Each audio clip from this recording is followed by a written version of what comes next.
প্রণাম। আজ 10ই আগস্ট শ্রী নিগুড়ানন্দের অষ্টম প্রয়াণবার্ষিকীতে, প্রয়াণ দিবসে আমরা সবাই মিলিত হয়েছি ওনার স্মৃতিচারণায়, ওনার শিক্ষায়, ওনার চোখলব্ধ জ্ঞানে আমরা নিজেদের মধ্যে কিছু আলোচনা করব।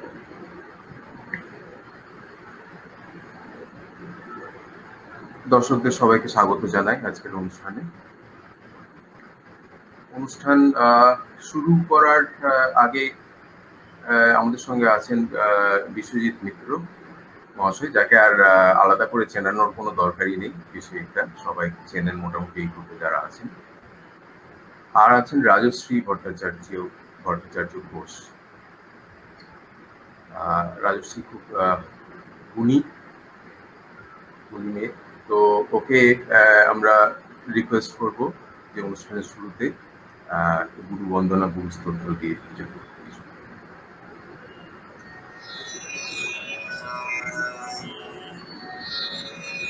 गुरुर्ब्रह्मा गुरुर्विष्णु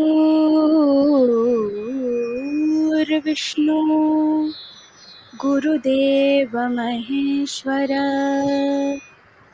गुरुर्साक्षात् परं ब्रह्म तस्मै श्री गुरवे नमः। अखण्डमण्डलाकारं व्याप्तं येन चराचरं तत्पदं दर्शितं येन तस्मै श्री गुरवे नमः। अज्ञानतिमिरान्धस्य ज्ञानाञ्जनशलाकया चक्षुरुन्मीलितं येन तस्मै श्री गुरवे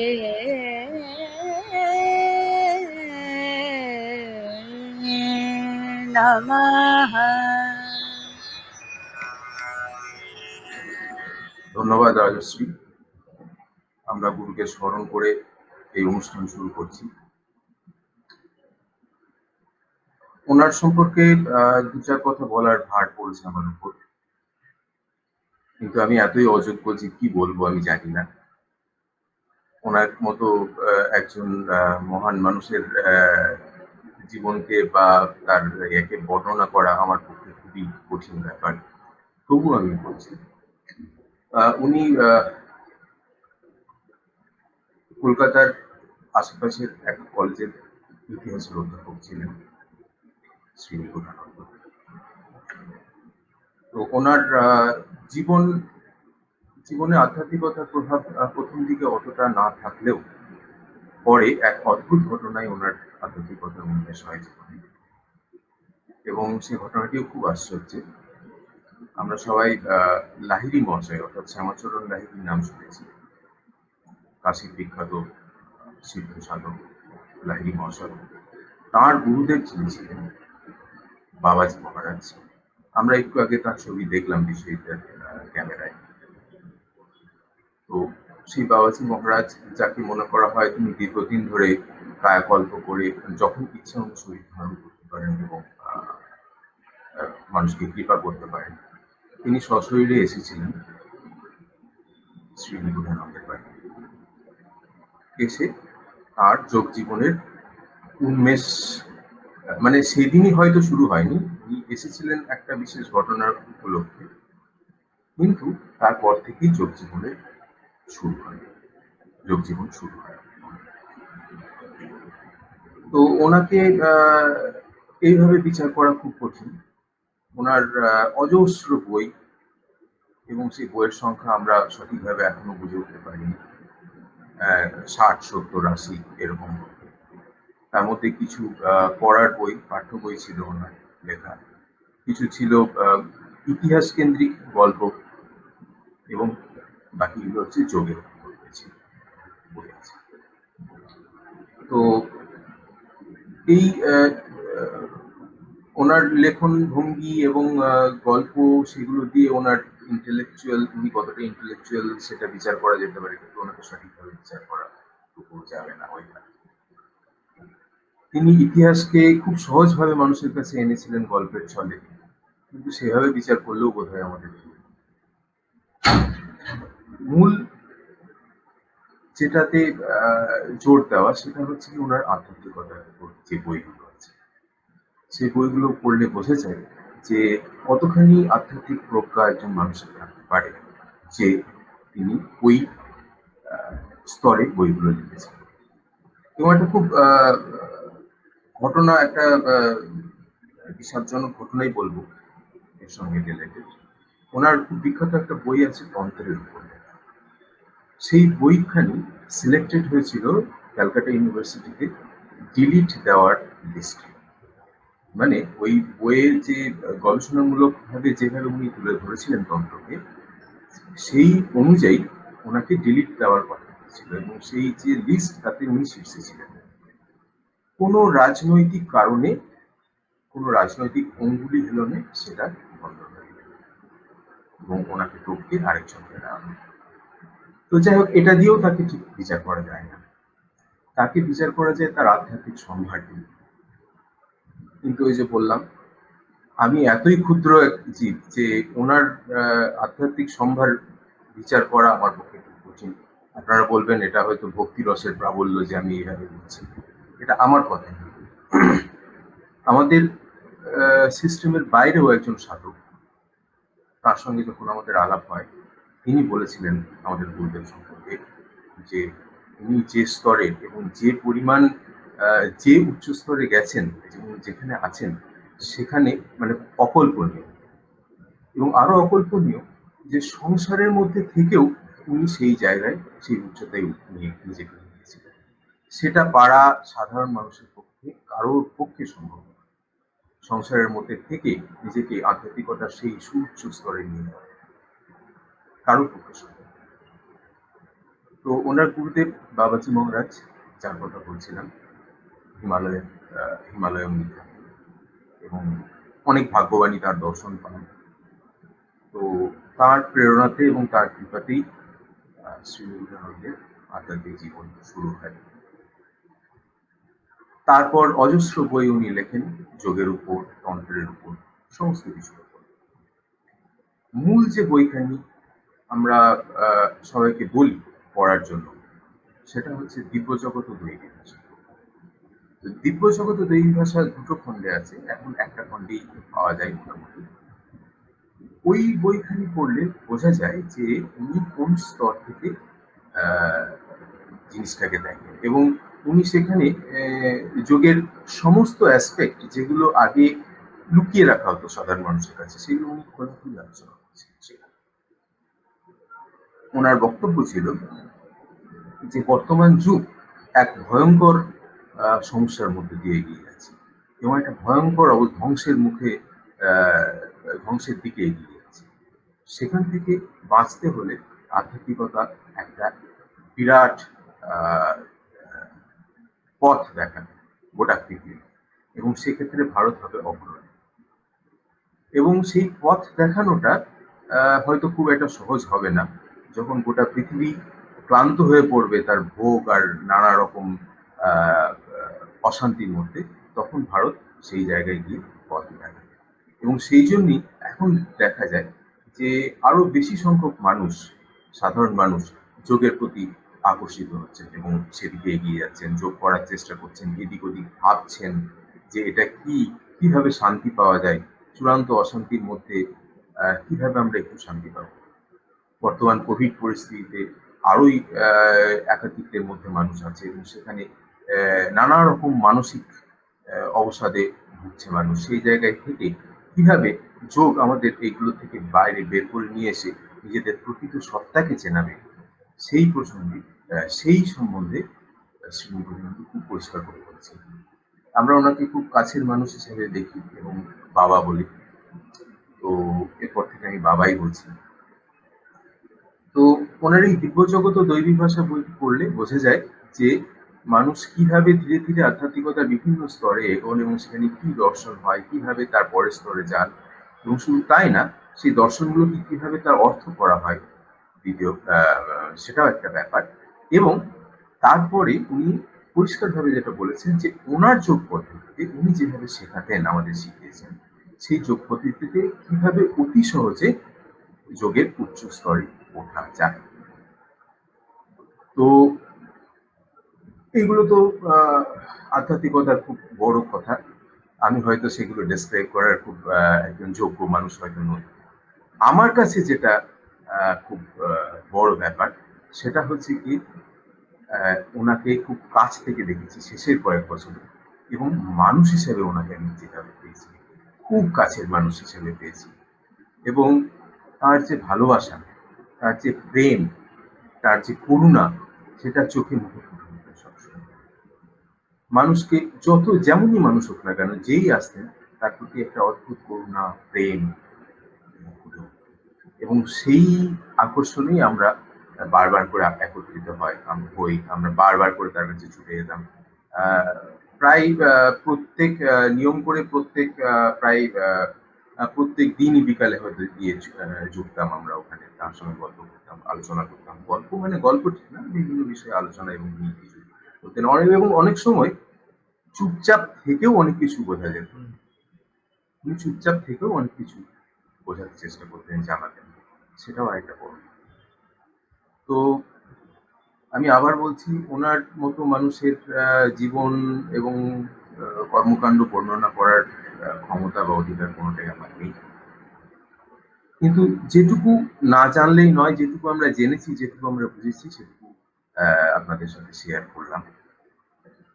আজকে মূলত আমাদের এখানে আলোচনার বিষয় হবে, আগে আমরা প্রসঙ্গ বলে রাখি, গত বছরের আমরা ঠিক এই দিনেই প্রয়াণ দিবস উপলক্ষে আমরা একটা লাইভ করেছিলাম। সেখানে বাবার সাধন পদ্ধতি এবং তার যোগের বিভিন্ন দিক এই নিয়ে খুব বিস্তারিতভাবে আলোচনা করা আছে। যারা আগ্রহী এবং যারা এখনো পর্যন্ত সেটা দেখেননি, তারা এই গ্রুপে একটু নিচে নেমে গেলেই দেখতে পাবেন সেই আগের বছরের প্রোগ্রামটা আছে। সেখান থেকে আমাদের এই যোগ পদ্ধতি সম্পর্কে খুব পরিষ্কার একটা ধারণা আপনাদের আশা করি হবে। আজ আমরা যে বিষয়টা নিয়ে আলোচনা করার আমাদের কথা হয়েছে, সেটা হচ্ছে শ্রী স্বামী বিশুদ্ধানন্দের যোগ প্রভাব। তো এই নিয়ে আমি কিছু বলতে চাই না, আপনারা সবাই জানেন কাশীর বিখ্যাত মহাপুরুষ ছিলেন স্বামী বিশুদ্ধানন্দ, এবং তিনি গন্ধ বাবা নামে পরিচিত ছিলেন। সূর্য বিজ্ঞান, চন্দ্র বিজ্ঞান যার পড়ায়ত্ত ছিল, এবং যার সঙ্গে জ্ঞানগঞ্জের একটা সাক্ষাৎ যোগাযোগ ছিল। তো আমি এই বিষয়ে আর সময় নষ্ট করতে চাই না। আমি বিষয়টাকে অনুরোধ করব যে এই মূল বিষয়টা নিয়ে আলোচনা করার জন্য। খুব ভালো একটা ইয়ে দিয়েছিস, ধারণা দিয়েছিস সুব্রত। আমি শ্রী বিশুদ্ধানন্দ পরমহংস, যিনি একজন মহান মহান মহান মহত্তম আমার দেখা যোগী বা শোনা বা তার সম্বন্ধে যতটুকু শুনেছি, বুঝতে পেরেছি তাকে, এবং তার এই বইটি পড়ে, বিশুদ্ধানন্দ প্রসঙ্গ বইটি পড়ে যতটুকু আমি তাকে অনুধাবন করতে পেরেছি, উপলব্ধি করতে পেরেছি, তাতে আমার মনে হচ্ছে যে তার যোগ প্রজ্ঞা, যা তিনি শ্রী গোপীনাথ কবিরাজকে বলেছিলেন, সেইটাকে নিয়ে একটুখানি বলার জায়গা আছে। এবং কোথায় কোথায় আমাদের যোগের সঙ্গে, যেটা সহজ যোগ বলে, আমাদের যোগটা সহজ, তার সঙ্গে একটু একটু তফাৎ আছে। আবার ঠিক তফাৎও নয়, একটুখানি সাযুজ্যও আছে, তফাৎও আছে। বাবা অনেক কথাই এই লাইনেই বলছেন, অন্যভাবে বলছেন হয়তো। যাই হোক, আমি এখন দেখি, আমি স্ক্রিনটা শেয়ার করছি। নিয়ে নানা কাহিনী প্রচলিত। ওনার শিষ্য মহামহোপাধ্যায় শ্রী গোপীনাথ কবিরাজ লিখছেন, নিরন্তর ঘনিষ্ঠ রূপে সংসর্গ করিয়া তাহার মধ্যে যে সকল অলৌকিক শক্তির সত্তা ও লীলা প্রত্যক্ষ করিয়াছি, তাহাতে তাহার তুলনা বর্তমান যুগে সমগ্র পৃথিবীতে আছে কিনা সন্দেহাস্পদ মনে হয়। কিন্তু যে সূর্য বিজ্ঞান ও চন্দ্র বিজ্ঞান তার করায়ত্ত ছিল বা সেগুলির সাহায্যে তিনি যে খেলা দেখাতেন, উনি বলতেন এগুলোকে খেলা বলতেন, এবং কখনোই সেগুলিকে অলৌকিক বলতেন না, পরিষ্কার বলতেন এর পেছনে একটি বিজ্ঞান আছে।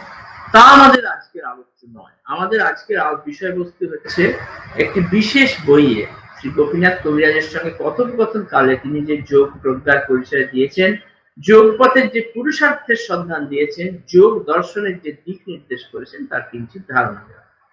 বর্তমান যুগে এই যোগ প্রজ্ঞার খানিক তুলনা মেলে গুরুদেব শ্রী নিগমানন্দের বিভিন্ন রচনায়। বইটির নাম শ্রী শ্রী বিশুদ্ধানন্দ প্রসঙ্গ। পথ। এখন পথ কি? আমাদের পথ হচ্ছে মূলত তিনটে। আমরা যেভাবেই দেখি না কেন, যদি আমরা বলি জ্ঞান যোগ, কর্মযোগ, ভক্তি যোগ ইত্যাদি, এগুলো হচ্ছে পথ। কিন্তু আসল সেই পথে যদি আমাদের চলতে হয় তাহলে আমাদের প্রমাণ দিয়ে দিয়ে চলতে হবে, এবং সেইটাকে যেহেতু আমরা এডুকেটেড পিপল, আমরা কখনোই সেই প্রমাণের হাত থেকে নিজেকে রক্ষা করতে পারবো না। আমাদের প্রমাণ করতে করতে, বিচার করতে করতে এগোতে হবে। তিন ধরনের প্রমাণ হয় শাস্ত্র সিদ্ধ। এক হচ্ছে প্রত্যক্ষ, যা আমরা চোখে দেখছি তাকে কখনো অস্বীকার করা যাবে না। এটা হচ্ছে প্রথম প্রত্যক্ষ। প্রত্যক্ষ হচ্ছে একটা প্রমাণ, কিন্তু প্রত্যক্ষ নিজের পায়ে একা দাঁড়াতে পারে না। কেন পারে না?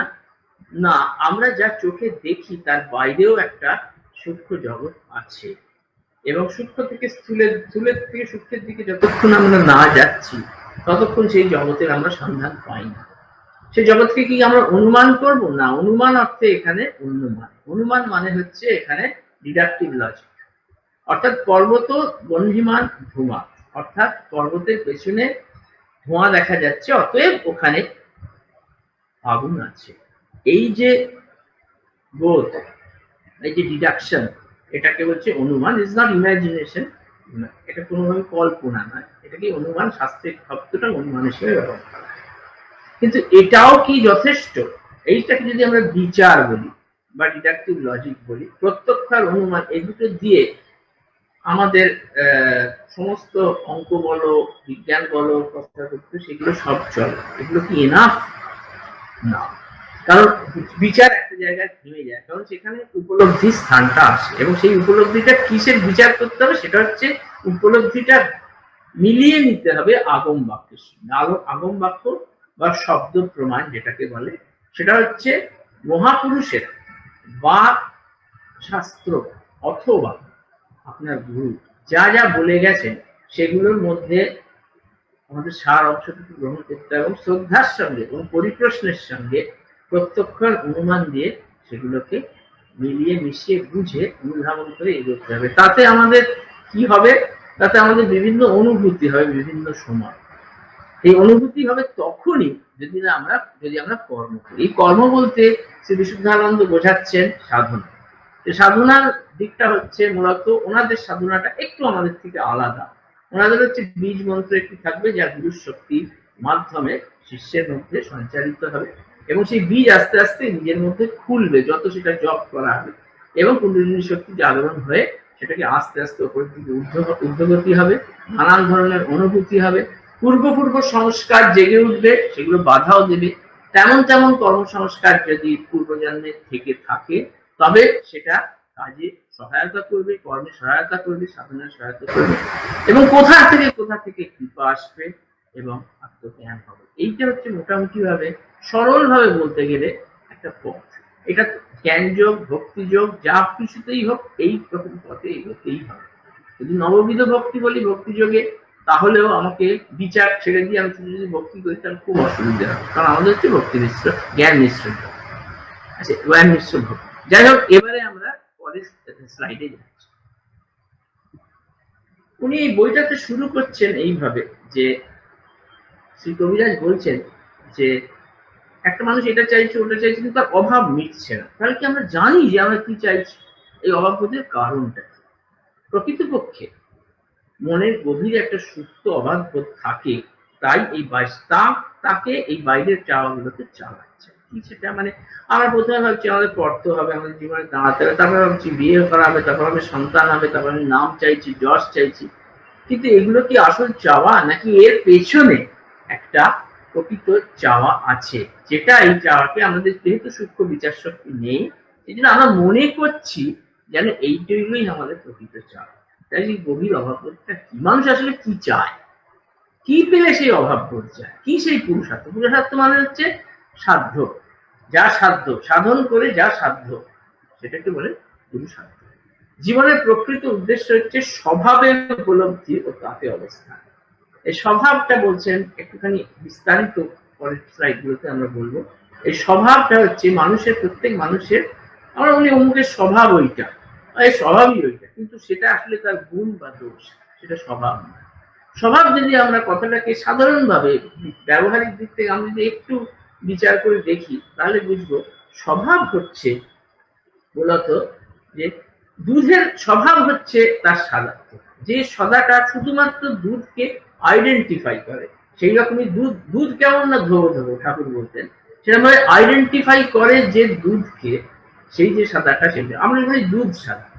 কিন্তু আমি ভালো গান গাইতে পারি বা রাজশ্রী ভালো গান গাইতে পারে, এটার মানে হচ্ছে ওটা ওর গুণ বা দোষ। সুতরাং স্বভাব আর গুণ যেটা আসে যায়, আগন্তুক ধর্ম বাইরে থেকে আসে যায়, সেগুলো হচ্ছে গুণ, বা এমনকি জিন থেকে আসতে পারে, পারিপার্শ্বিক থেকে, কিন্তু স্বভাব হচ্ছে তার, আমরা সাধারণভাবে বুঝতে পারি যেটা দিয়ে তাকে আইডেন্টিফাই করা যায় এবং তাতে অবস্থান। কিন্তু আধ্যাত্মিক দিক থেকে স্বভাবের কথাটাকে আরো অন্যভাবে ব্যাখ্যা করা হচ্ছে, সেটা পরে আসছে।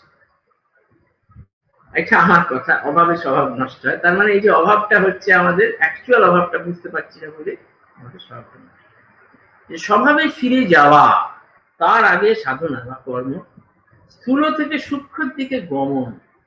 এইটা খুব ইন্টারেস্টিং কথা বলছেন, যে কর্মের ফলে কি হয়, সাধনা করলে কি হয়। যারা এখানে কুণ্ডলিনী যোগ করেন, বাবার উপায় করেন, তারা সবাই জানেন যে সূক্ষ্মের একটা বোধ হয়, প্রত্যেকের মধ্যে একটা সূক্ষ্মের বোধ এসছে। কিন্তু ইনি শ্রী বিশুদ্ধানন্দ সূক্ষ্মটাকে একটু অন্যভাবে ডিফাইন করেছেন, সেটা আমরা একটু পরে আসছি। কিন্তু আমরা নিজেরা যারা সাধনা করেছি, আমরা দেখেছি যে আমাদের নানান ধরনের দর্শন হয়েছে। এটা হচ্ছে একটা সূক্ষ্মের কোনো নিয়ন্ত্রণ নয়, কিন্তু সূক্ষ্মটা আমাদেরকে কিছু বলতে চেয়েছে, এবং সূক্ষ্মটা ওই অবস্থা আছে। সেই সব ছবি তো কখনো ছিল না, কোত্থেকে আসছে। সুতরাং সেই সূক্ষ্মটা আমাদের মধ্যে একটা সূক্ষ্ম দেহ বা সূক্ষ্ম জগতের একখানা, বা যেটাকে দিব্য জগৎ, তার একটা দৈবিক ভাষা নিয়ে সেটা আসছে। এখন সেটা শুধু নয়, এর উপরে একটা অন্য দিক আছে, যেমন আমাদের তারপরে আমাদের প্রচুর কোইন্সিডেন্স ঘটতে শুরু করে, নানান ধরনের কোইন্সিডেন্স এরকম ঘটতে শুরু করে, এবং সেটা আমাদের মূলত সূক্ষ্ম দেহের অ্যাক্টিভেশন হয়ে সেই ঘটনাগুলোকে ঘটায়, এবং সেগুলো আমরা অবাক হয়ে যাই। এটা প্রত্যেকেরই, অনেকেরই এখানে হয়েছে। তারপরে যেটা হয় সেটা হচ্ছে যে আমাদের একটা এক্সটেনশন অফ দি বডি হয়, এটা ফিল করা যায়, শুধু ধ্যানের সময় না, অন্যান্য সময়ও করা যায়। এবং তার জন্য আশেপাশে যদি কেউ আসে, সে অ্যাট্রাক্টিভ হয়, কথা শুনতে ভালোবাসে। এইগুলোই হচ্ছে স্থূলের থেকে সূক্ষ্মের দিকে গমন। এবং এরপরে কি হয়, যখন আজ্ঞাচক্রে পৌঁছানো হয়, তখন আনন্দের একটা প্রচন্ড ফলগুধারার একখানা সন্ধান পাওয়া যায়। প্রচন্ড আনন্দ, খুব আনন্দ, সবেতেই আনন্দ। ভাত দিয়ে ডাল খেয়ে আনন্দ, ভাত দিয়ে শাক খেয়ে আনন্দ, কিছু না খেলেও আনন্দ, চান করলেও আনন্দ, না চান করলেও আনন্দ, এইরকম একটা দিক। এবং সেই আনন্দ যখন নিবিড় এবং গভীর হয়, এবং আজ্ঞাচক্রে যখন আলো দেখতে পাওয়া যায়, তখন আস্তে আস্তে আবরণের অবসান হয়। এই আবরণের অবসান হচ্ছে, অর্থাৎ আমরা যেটা জানি যে আমাদের আত্মা নানান ধরনের মল দিয়ে, বাবাও বলেছেন, ঢাকা রয়েছে।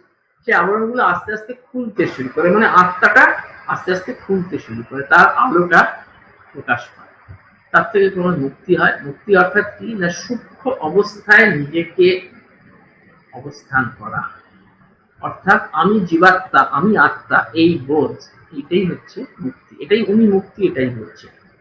আর ক্রমে ক্রমে কি হয়, প্রেমাবস্থা হয়, সবকিছুতে প্রেম, এবং তারপরে স্বভাব হয়। এখন এই স্বভাবটা কি, প্রেমেই এই স্বভাবের স্থিতি হয়, মানে পরপর পরপর ক্রমটা কি, এই স্বভাব। উনি বলছেন, মহামায়ার কোলে বসে ঈশ্বর সাযুজ্যে মায়ের খেলা দেখা আর দেখানো। খুব ইন্টারেস্টিং কথা, মায়ের খেলা দেখা আর দেখানো। তার মানে উনি বলছেন যে মহামায়া, এই মুক্তির পরেও একটা অবস্থা আছে, যেখানে মহামায়ার কোলে বসে ঈশ্বর সাযুজ্যে, মানে ঈশ্বরের মতো হয়ে, এটা নেভার বি ঈশ্বর, বাট ইউ টেন্ড টু ঈশ্বর অল দি টাইম, এবং ঈশ্বর সাজুজ্যে ঈশ্বর সারূপ্য পেয়ে মায়ের খেলা দেখা আর দেখানো। মানে ইন্টারেস্টিং পার্টটা এইটাই হচ্ছে যে অর্থাৎ মুক্তি যখন আমরা ভাবছি আমি জীবাত্মা, আমার জীবাত্মার সঙ্গে পরমাত্মার মিলন, হ্যান ত্যান এসব আমরা ভাবছি, তারপরেও কিন্তু মহামায়া, এটা একটু চণ্ডীর কনসেপ্ট, এটা চণ্ডীর শ্রী চণ্ডীর ধারণা, এইখান থেকে আমরা আসছি। এটি উনি বলছেন স্বভাব, এটাই আমাদের স্বভাব যে আমরা হচ্ছি মায়ের ছেলে, মায়ের সন্তান, সরি মায়ের সন্তান, যে আমরা মায়ের সন্তান, এটাই আমাদের স্বভাব। এই স্বভাবের থেকেই আমরা বিচ্যুত হয়ে গেছি বলেই আমাদের নানান ধরনের উল্টো পাল্টা অভাব আমাদের তাড়িয়ে নিয়ে বেড়াচ্ছে। শ্রী কবিরাজ এখন খুব সুন্দর একটা পার্টিনেন্ট প্রশ্ন করছে, বলছে আচ্ছা মুক্ত অবস্থা মানে আমি শরীর নই, মন নই, আমি আত্মা, এর পরে মানুষের আর জীবের কি চাইতে পারে?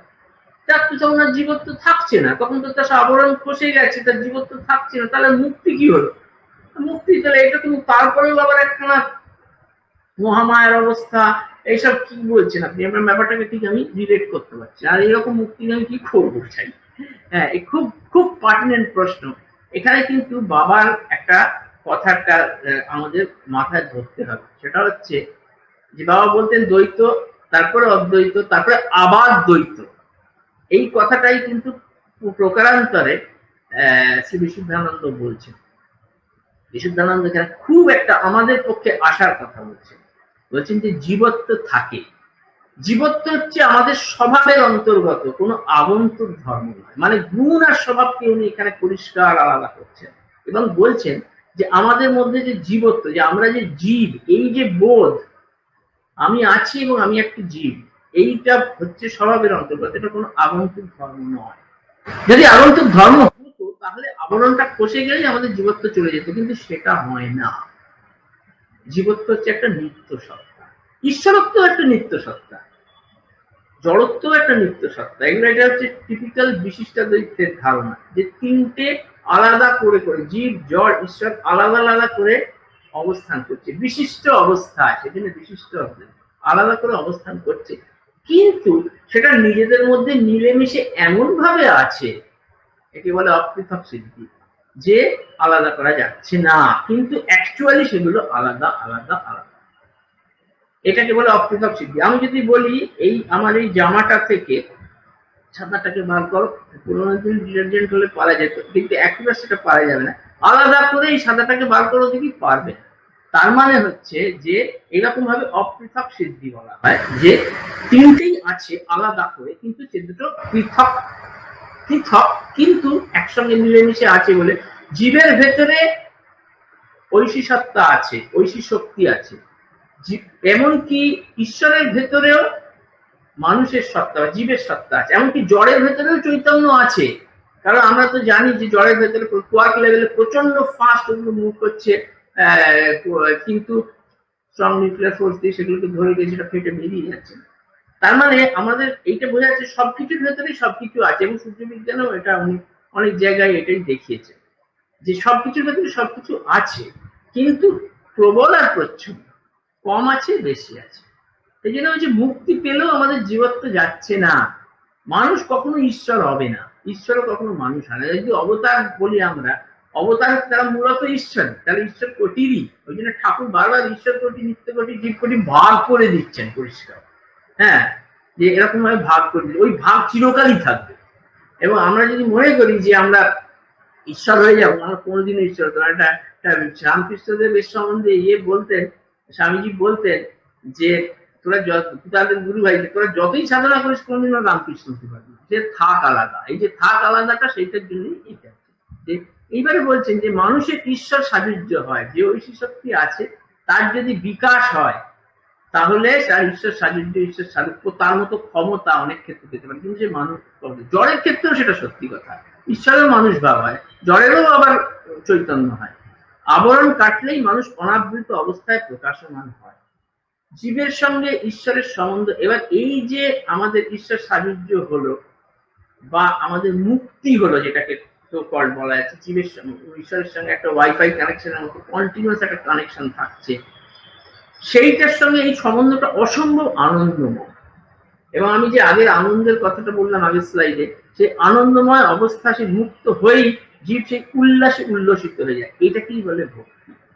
অর্থাৎ মুক্তি না হলে ভক্তি হয় না, এটা হচ্ছে ওনার একখানা নির্দিষ্ট কথা। আগে থাকতে যে ভক্তি উনি বলছেন তার ভেতরে কোনো না কোনো স্বার্থের ভাব, এটা একটা প্রার্থনার মতো স্বার্থের ভাব।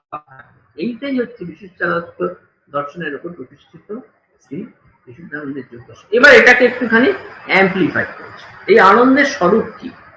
আমরা সাধনা করছি, কর্ম করছি, কর্ম করতে করতে আমাদের মধ্যে আজ্ঞাচক্র ভেদ হচ্ছে, আজ্ঞাচক্র ভেদ হয়ে আমাদের ঈশ্বর উপলব্ধি হচ্ছে যে কখন? যখন প্রচন্ড আনন্দ, সর্বত্র আনন্দ, খণ্ডিত আনন্দ, খণ্ড আনন্দ হলে হবে না। আকাশে বাতাসে, জলে স্থলে, দূরে নিকটে, মিত্রে ও শত্রুতে, সর্বদা ও সর্বত্রই একমাত্র আনন্দময় ঈশ্বর সত্তা অনুভব হচ্ছে। সবার মধ্যে যিনি ঈশ্বরকে দেখতে পাচ্ছে এবং প্রচন্ড আনন্দ। এই আনন্দের সত্তাটা যখন ভেদ করা হয়, আজ্ঞাচক্র ভেদ করা হয়, তখনই সেই সত্তাটাকে ঈশ্বর সত্তা অনুভূত হয়। যেদিকে লক্ষ্য করা যায় তাকেই সম্ভব করা হয়। এইটাই হচ্ছে ঈশ্বর উপলব্ধি। এটা আমরা খণ্ড ভাবে এটাকে আমরা অনেকটা উপলব্ধি করতে পেরেছি। যখন আমরা আজ্ঞাচক্রে থাকছি না, নেমে আসছি, আবার এই বিষয়ের মধ্যে ঢুকে পড়ছি, তখন আমাদের গন্ডগোল হচ্ছে। কিন্তু কন্টিনিউয়াসলি ওখানে থাকা যায়। আমি বাবাকে জিজ্ঞেস করছিলাম, বাবা আপনি চোখ বন্ধ করলে কি দেখেন? বাবা বলছেন আমি আলো দেখি, আর তা নিলে দিন। তার মানে উনি সবসময় আজ্ঞাচক্রে থাকতেন, হি ওয়াজ অলওয়েজ কানেক্টেড। সেটার কথাই বলছি যে এই জন্য নিন্দাতে, স্তুতিতে, সর্বাবস্থায়, সর্বদেশে নিয়ত মধুক্ষরণ হতে থাকে। এটা হচ্ছে কানেকশন। মানে আমি জীবাত্মা, আমি আত্মা, আমি শরীর নই, আমি মন নই, আমি আত্মা, এই বোধ। এবং এটাকেই উনি বলছেন এটাই ঈশ্বরের উপলব্ধি। এটা তার ভেতরে ঈশ্বরের নানান ধরনের ক্ষমতা ইত্যাদি, এগুলো তখন যেগুলোকে বিভূতি, বিভূতিপাদে বিভূতি বলা হচ্ছে, সেইগুলো নিজের মধ্যে সঞ্চারিত হয় সাধকের মধ্যে। কিন্তু এটাও স্বভাবস্থিতি নয়। স্বভাবস্থিতিকে উনি পরিষ্কার ঈশ্বর উপলব্ধির থেকে আলাদা করছেন এবং মহামায়ার কোলে বসে খেলা দেখেন। তাহলে স্বভাবস্থিতি কি? জীব বলো, শিব বলো, জড় বলো, সবই এক মহাশক্তির ভিন্ন ভিন্ন রূপ। একই বহু হয়েছেন। উপনিষদের কথা, এখানে উপনিষদের কথা বলছেন। সবই সত্য, কিন্তু মূলে এসব কিছুই নেই। সাম্যকালে অর্থাৎ কৈবল্য অবস্থায় সব একাকার হইয়া এক সত্তাতে পরিণত হইয়া যায়, কিন্তু কিছুরই বিনাশ নেই। জীবও থাকছে, জড়ও থাকছে, কিন্তু এমন এমন অবস্থা হতে পারে তাতে এইগুলো সব সমান অবস্থা দেখা যেতে পারে। একই সত্তা, মনে হচ্ছে আমি সেই মহাশক্তির কোলে বসে আছি। সুতরাং জীব যখন ঈশ্বরত্ব বা শিবত্ব লাভ করে, তখনও তার জীবত্ব বোঝে। যে মাল সে মালিক থেকে যায়। মহাশক্তির আশ্রয়ে আরামে বসে থাকাই হচ্ছে স্বভাবস্থিতি। এই সাম্য অবস্থা, সবই এক সত্তা হয়ে গেছে, আমার জীব সত্তা অভিভূত হয়ে গেছে, কিন্তু রয়েছে। এইভাবে আলাদা আলাদা করে থাকা, এটা অ্যাকচুয়ালি সাংখ্যর কথা, যা বিশিষ্টাদ্বৈত দর্শন নিয়েছে এবং যা যোগ নিয়েছেন, পতঞ্জলি নিয়েছেন। অর্থাৎ এইখানে তিনজনের সৎকার্যবাদী, পরিণামবাদী যে দর্শন, সেইগুলো এর ভেতরে আছে। অতএব এইরকম একটা অবস্থান উনি সৃষ্টি করছেন, মহাশক্তির আশ্রয়ে আরামে বসে থাকা, ঈশ্বর উপলব্ধির পরের অবস্থা। আমি যদি দেখি শ্রী কবিরাজ তখন খুব ইন্টারেস্টিং কথা বলছি, যেটা আমাদের মনে হয়, যেটা আমরাও স্বাভাবিকভাবে ভেবে থাকি। নদী নিজের নাম ত্যাগ করে সমুদ্রে মেশে, যোগী কি সেই তাদাত্ম্য লাভ করেন না? বিশুদ্ধানন্দ বলছেন পার্থক্য থাকে। সমুদ্রের জল থেকে সেই নদীর জল আলাদা করা যায়, আমি তোমাকে করে দেখিয়েছি, বারবার করে দেখিয়েছি। এই কথাটাই উনি বলছেন যে তুমি মনে করছো যারা তুমি মিশে যাচ্ছ, it is alright, but it's a connection. ব্রহ্ম এবং আত্মার মিলন বলছেন, এটা এই কানেকশনটা রয়েছে, বাট ইটস নট দ্যাট তুমি তার সঙ্গে মিশে যাচ্ছ। মিশে যাওয়াটা সম্ভব, সেটা নির্বাণ বলে। তখন নিয়ে বলছেন, শ্রী কবিরাজ বলছেন, ঈশ্বরের সত্তাতে মগ্ন জীবকে কি পুনরুদ্ধার করা যায়, আবার সে কি ফিরে আসতে পারে? বলছেন, তখন বিশুদ্ধানন্দ বলছে ঈশ্বরের পক্ষে সেটা সম্ভব, ফিরে আসা যায়। বা তার যদি মনে খুব ইচ্ছে হয় যে মানুষের ভালো করবো, ইত্যাদি করবো, তার পুনর্জন্ম হতে পারে সেরকম অবস্থা, যে ঈশ্বরের সত্তাতে মগ্ন হয়ে রয়েছে। কিন্তু ঈশ্বর তত্ত্বের পর মহামায়া রাজ্যে গেলে সেটা সম্ভব নয়। এবারে একটা কথা বলেন, তাহলে কি আপনি নির্বাণ মানেন না? খুব ইন্টারেস্টিং কথা। মানে এই যে মিশে যাওয়া, মানে মানি, কিন্তু তোমাদের মতো করে না, এটা অন্যরকম। জীব সত্তা না হারালেও মহাজননী মহাশক্তির চরণ ছায়া অকুল পাথারে তার সত্তাবোধ সম্পূর্ণ হারাতে পারে, কিছুই থাকলো না, পুরো গেল, মানে পুরো ঢুকে গেল। এটাই নির্বাণ। সেখানে যদি তার সত্তাবোধ না থাকে, তাহলে সত্তা রইল কি অবিলম্বে সে অভিভূত হয়ে যদি থাকে এবং চিরকাল সেটাই হয়ে থাকে, তাহলে আর তার সে সত্তা, তার জীবত্ব, সেটাকে সে নষ্ট হবে না, সে থাকবে, কিন্তু জীবত্ব সে যদি বোধ না থাকে, তাহলে সেটা সর্ট অফ জীবত্ব হারানো। কিন্তু এটাকেই উনি নির্বাণ বলছেন। সেখান থেকে বুদ্ধ ঈশ্বরের পক্ষে সম্ভব, এটা হতে পারে, এটাই বলছেন। যে তখন বলছেন তিনি যোগিতা চাইলেন কেন? তিনি শক্তি অর্জন করে মায়ের খেলা দেখতে চান আর তা দেখাতে চান। ঈশ্বর তত্ত্বের ওপরে হচ্ছে মহাশক্তি মহামায়া। উনি এই কথাটাই বলছেন যে দ্বৈত অদ্বৈত, আমি জীবাত্মা পরমাত্মা মিলন, সেটাই হচ্ছে পরমাত্মাই বলছেন যে মহাশক্তি মহামায়া। শক্তি অর্জন করতে হবে। এবারে বলছে কেন শক্তি অর্জন করতে হবে? বলছে শক্তি অর্জন করতে হবে এই জন্যে যে অভিভূত হওয়ার সম্ভাবনা কি থেকেই যাচ্ছে না? বলে যাচ্ছে, সেই জন্যই তো শক্তি অর্জন করতে হবে, তবেই মায়ের খেলা দেখতে পাবে। মায়ের শক্তি পেয়ে তারই কোলে ওঠো। অগ্নিময় লৌহখণ্ড দেখেছো তো? আগুন মানে শক্তি ধারণ, আগুন মানে শক্তি ধারণ করে সে কিন্তু লোহাই থাকে। এটা খুব ইন্টারেস্টিং। সে লোহাটাকে ধারণ, লোহা কিন্তু আগুনটাকে ধারণ করেছে, একটা লোহার রড, সেটা আগুনটাকে ধারণ করেছে। তার মানে কি হচ্ছে, সে কিন্তু লোহাই, তার জীবত্ব থাকছে, কিন্তু যেহেতু সে ওইটাকে শক্তিটাকে অর্জন করে আগুনটাকে ধারণ করতে পেরেছে, তার দহন ক্ষমতা রয়েছে, সে দহন করতে পারে। মায়ের খেলা দেখছে, শুধু নয় দেখাচ্ছে, কিন্তু সেখানে সাক্ষী ভাব হিসেবে। আমি কি বোঝাতে পারছি সুব্রত? হ্যাঁ, বোঝা যাচ্ছে, সুন্দরভাবে বোঝা যাচ্ছে। বিশেষ করে এই এক্সাম্পলটা দিয়ে আরো ভালো বোঝা যাচ্ছে। মানে তার মানে কি, যে জীবত্ব রয়েছে, জীবত্ব সবসময় রয়েছে, কিন্তু তার সঙ্গে ঈশ্বর সান্নিধ্য, ঈশ্বর সারূপ্য থাকছে, এবং পরবর্তীকালে যেটা হচ্ছে মহামায়ার পায়ে বসে, সে আমাদের করতে হবে কিনা কেউ জানে না, আমরা তো একটু একটু করে উঠি আগে। যাই হোক, এইটা হচ্ছে সুন্দরভাবে একটা বর্ণনা দিয়ে বলবো। বলে আপনি কি মা বলছেন তো? বলে তাহলে আর কি বলবো আমি, এতে আর আমি কি বলবো? এই ভালোবাসা কে দেবে? এইবার উনি বলছেন যে কিভাবে সাধনার পর শিশু হও, আগে নির্মল হও, সরল হও, তর্ক অহংকার কর্তৃত্বের অভিমান আকাঙ্ক্ষায়।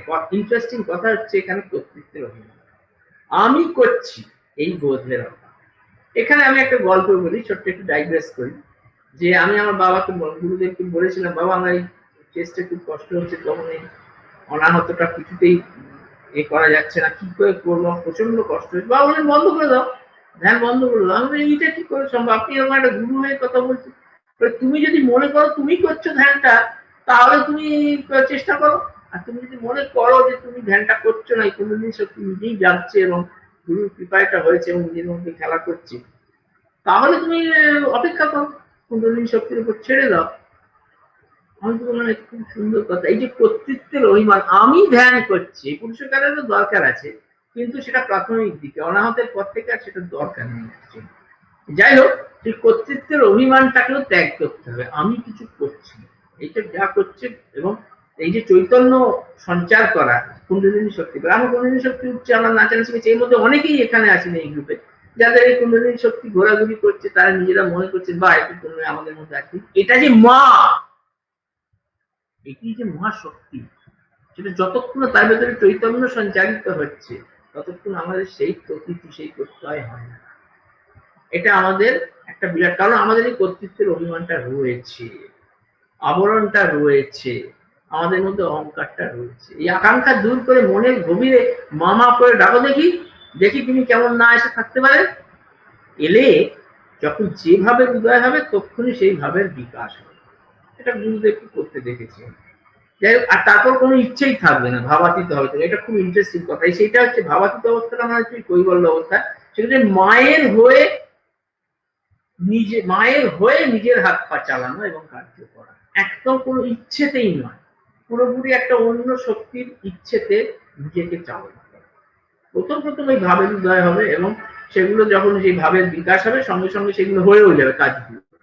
পরের দিকে কোনো ইচ্ছেও থাকবে। যখন ওই মহাশক্তি মহামায়া কোলে বসে যাবে, তখন তিনি যা বলছেন, তিনি যেভাবে চালাচ্ছেন সেভাবে চলবে।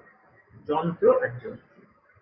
মহাভাবী মা বাবা কি বাবা আসলে হবে ওই জায়গায় গেলে যেটা কৈবল্য অবস্থা সবটাই এক। এবারে বলছে যোগী ভিন্ন, এই যে ভক্ত, এটা খুব ইন্টারেস্টিং কথা হচ্ছে। ভক্ত কি? ভক্ত হচ্ছে যোগী ভিন্ন, আর কেউ ভক্ত নেই। যোগের পরিপক্ক অবস্থায় ভক্তি। আমি যে বললাম যে কেন ভক্তি, সেটা পরের কথা বলছি। তাহলে আমি ব্রহ্ম, এটা কি ভুল অনুভব? কথার কথা। প্রথমত উনি আগে একটুখানি ভক্তির ব্যাপারটা বলে নিন। ভক্তি কিভাবে হয়, বিশ্বাস কিভাবে আসে, সেটা পরের স্লাইডে আমরা খুব ভালো করে বুঝিয়ে বলবো। একটা অপূর্ব অনাস্বাদিত পূর্ব একখানা ব্যাখ্যা আছে, এবং এরকম ব্যাখ্যা মানে শ্রেষ্ঠ যোগী ছাড়া এই ব্যাখ্যা, অদ্ভুত ব্যাখ্যা কেউ দিতে পারেন না। কিভাবে ভক্তিটা আসে, কিভাবে জ্ঞানটা আসে, কেন জ্ঞান আসে, তার সুন্দর ব্যাখ্যা আছে। কিন্তু যোগের পরিপক্ক অবস্থায় ভক্তি, এবং জ্ঞানের পরিপক্ক অবস্থা হচ্ছে আসলে ভক্তি। জ্ঞান যখন পাকা অবস্থায় আসে তখন সেটা ভক্তিতে পরিণত হয়। তাহলে আমি ব্রহ্ম, এটা কি ভুল অনুভব? এটা কথার কথা। আমরা যে বলি আমি ব্রহ্ম, না, কথার কথা হবে কেন? কি সুন্দর এখানে একটা সিমিলি দিয়ে বোঝাচ্ছেন। এটা সত্যিও বটে, মিথ্যেও।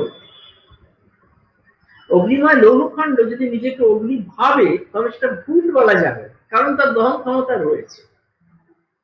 আবার যখন আগুন নিভে যাবে, তখন তো তার সেই ক্ষমতা থাকছে না, তখন সে কি তাকে নিজেকে আগুন ভাববে? তাই নিত্য সম্বন্ধ থাকতে হবে আগুনের সঙ্গে, তবে আমি ব্রহ্ম বলা যাবে। মানে এই যে ওয়াইফাই কানেকশনটা অলওয়েজ থাকতে হবে, there should not be any disconnect. বোঝা যাচ্ছে সুব্রত? হ্যাঁ, পরিষ্কার বোঝা যাচ্ছে। এইটা খুব সুন্দর হয়েছে। আগের স্লাইডে ওইটা খুব পরিষ্কার ভাবে বোঝা গেল যে কর্ম তিনি করাচ্ছেন বা মহামায়া কর্ম করছেন, এইটাই নিষ্কাম কর্মের আদর্শ। আমরা বুঝতে পারি না, সেটা আমরা ভাবি আমরা নিজেরা করছি। হ্যাঁ, কিন্তু যখন সেটা বুঝতে পারা যায়, তখন সেটা অন্ধের মতো, সেটাই প্রকৃত নিষ্কাম কর্ম। সেটাই নিষ্কাম কর্ম। তার আগে নিষ্কাম কর্ম করা সত্যি খুব শক্ত। কোথা থেকে কাম ঢুকে পড়ে। যাই হোক, এখানে বলছেন যে অগ্নিময় লৌহখণ্ড যদি নিজেকে অগ্নি ভাবে, তাহলে সেটা ভুল বলা যাবে না, কারণ তার দহন ক্ষমতা রয়েছে। আবার যখন আগুন নিভে যাবে, তখন তার সেই ক্ষমতা থাকছে না, তখন কি সে নিজেকে আগুন ভাববে? তাই নিত্য সম্বন্ধ থাকতে হবে আগুনের সাথে, তবে আমি মানে 2-3 বার আমাদের সমাধি হলো, আমরা বললাম আমি ব্রহ্ম, তার ফিরে এসে দেখলাম যে একই কাণ্ড হচ্ছে, তা বললে হবে না। আমাদের সঙ্গে সেই কানেকশনটা অল দি টাইম থাকতে হবে। আমি ব্রহ্ম তখনই বলা যাবে। কিন্তু এখানে একটা খুব সুন্দর কথা বলছেন এর পরের লাইনটা, যে কিন্তু সে মুক্ত অবস্থাতেও আত্মবোধ বিলীন হয় না, সে ব্রহ্ম হয়ে যায় না, তা ব্রহ্মাশ্রয়ে প্রকাশমান হয়। কি ওয়ান্ডারফুল ওয়ার্ডিং! তা ব্রহ্মাশ্রয়ে প্রকাশমান হয়। জীবত্বটা আগে অন্যভাবে, অন্য যে আলম্বগুলো ছিল, অন্য যে তাকে ধারণ করেছিল যে জিনিসগুলো, সেইগুলোকে সে সরিয়ে ফেলেছে, সেই সব আবরণকে সে সরিয়ে ফেলেছে। ব্রহ্মাশ্রয়ে সেই জীবত্ব প্রকাশমান হচ্ছে, তার একটা মেজাজই আলাদা, রঙই আলাদা, যাকে বলে আর কি। হ্যাঁ, তো সেই ব্রহ্মাশ্রয়ে প্রকাশমান হয়। তা এটা একটা পরমানন্দের অবস্থা, যা ব্যাপক, কারণ ব্রহ্ম ব্যাপক। কিন্তু এটা বিশুদ্ধ ব্রহ্মভাব নয়, কারণ তাতে আমি বোধ বা অহংবোধ থাকে না। এখানে আমি বোধটা আছে, এই অহংবোধ কিন্তু অহংকার না, আমি আছি এই বোধ, ইগোটিজম। এই যে আমি বোধটা আছে, কিন্তু সেটা ব্রহ্মাশ্রয়ে প্রকাশমান। এটা হচ্ছে ব্রহ্ম ও আত্মার মিলন।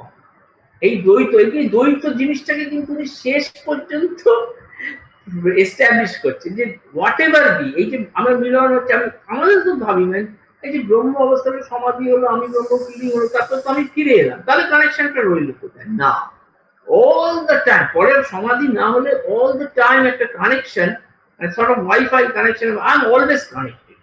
ব্রহ্ম এবং আত্মার মিলন, অর্থাৎ জীবাত্মা ও পরমাত্মার মিলন, এই যে অবস্থাটা, এই অবস্থাটা থেকে কে আমি ব্রহ্ম বলা যেতে পারে। কিন্তু আমিও থাকছে, ব্রহ্মও থাকছে, both are present at the same time. এইটাই হলো যোগ। দিস কানেকশন ইজ যোগ। নির্বাণে সেই আনন্দ পাই, মিশে গেলে, ডুবে গেলে, অভিভূত একবার সম্পূর্ণ সত্তা হারিয়ে ফেললে, যে তো কোথায় মজা? সেই মজা কোথায়? শ্রী কবিরাজ বৌদ্ধরা কিন্তু এই পরম সুখের অবস্থাকে নির্মাণ বলে। ঠিক আছে, ভালো কথা, কিন্তু এই করলে পুরুষার্থ সাধ্যটা কি? এই যোগাবস্থায় সকলের প্রার্থনিক, যিনি যাহাই মুখে বলুন বাস্তবিক পক্ষে ইহাই তাহার কাম্য, নির্বাণ কাহারও প্রার্থনিক নয়।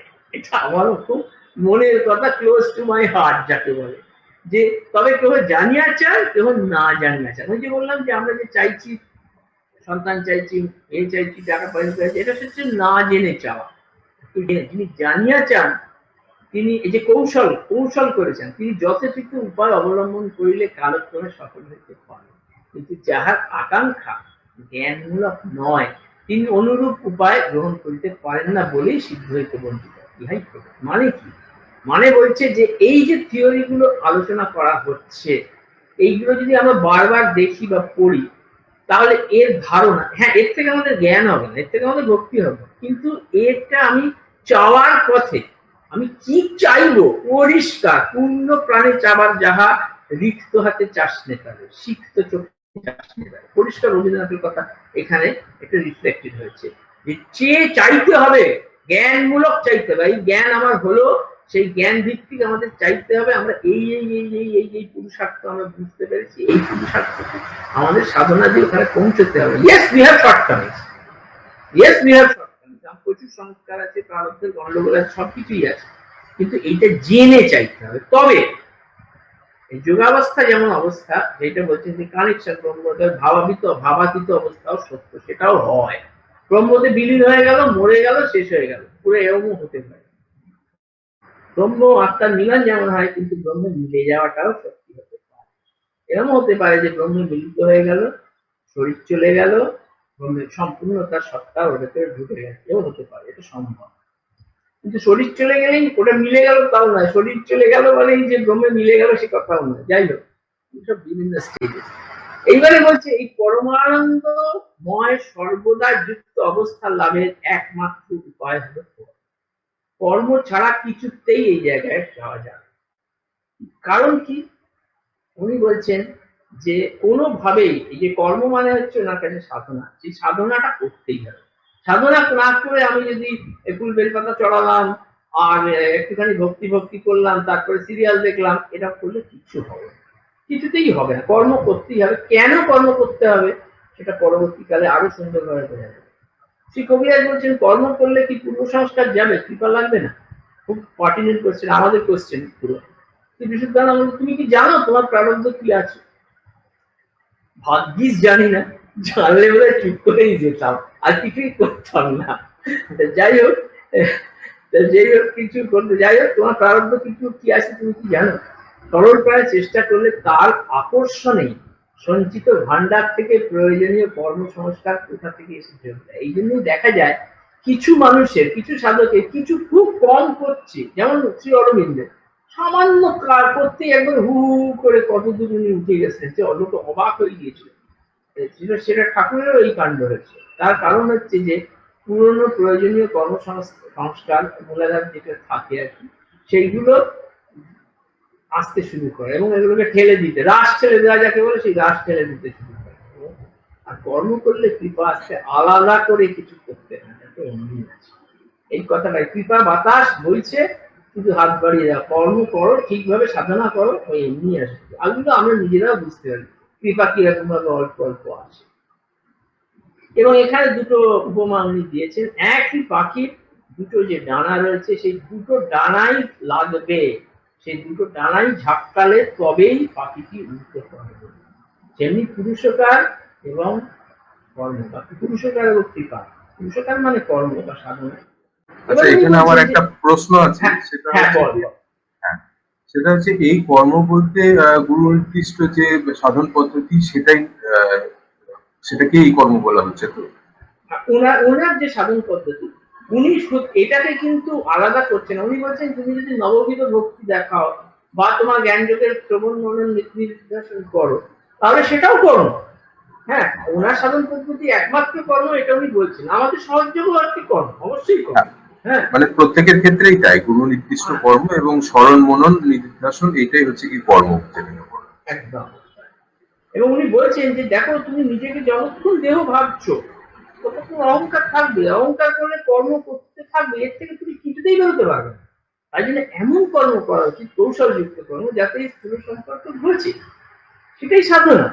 স্থূল থেকে সূক্ষ্ম এদিকে এগোতেই হবে। যতটা স্থূলের আবরণ নষ্ট হবে ততটাই কর্তৃত্বের অভিমান যাবে।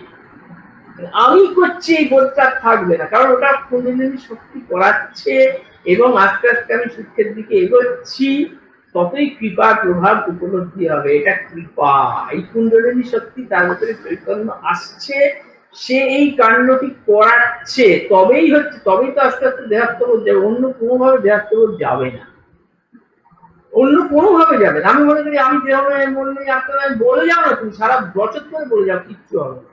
সাধনাটা করতে হবে। কুণ্ডলিনী শক্তি, ঠাকুরও বলেছেন কুণ্ডলিনী না জাগলে চেতনা হয় না, চৈতন্য হয় না। এবার কথা বলছে, কাঠে আগুন আছে কিন্তু কাঠে কাঠ ঘষলে তবে তো আগুন বেরোবে। কথা বলছে কাঠে আগুন আছে, তার দায়িকা শক্তি নিয়ে নেই, কিন্তু কাঠের তো আগুনটা রয়েছে। কিন্তু কাঠে কাঠ ঘষাটাই ঘর্ষণ, সংঘর্ষকেই যোগ করছে। যে এ বলছেন যে এই যে স্থূল সম্পর্ক, এটা ঘষতে ঘষতে ঘষতে ঘষতে ঘষতে ঘষতেই কৃপা হবে এবং আস্তে আস্তে দেহাত্মবোধ যাবে, কাঠে কাঠত্বে যাবে।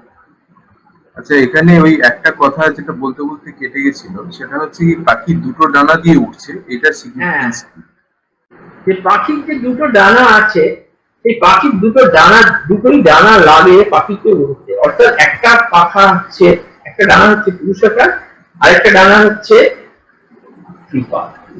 দুটোই লাগবে, কিন্তু একটা ডানা চালতে শুরু করলেই সঙ্গে সঙ্গে দেখা যায় অন্য ডানাটাও ঝাপটাতে শুরু করছে।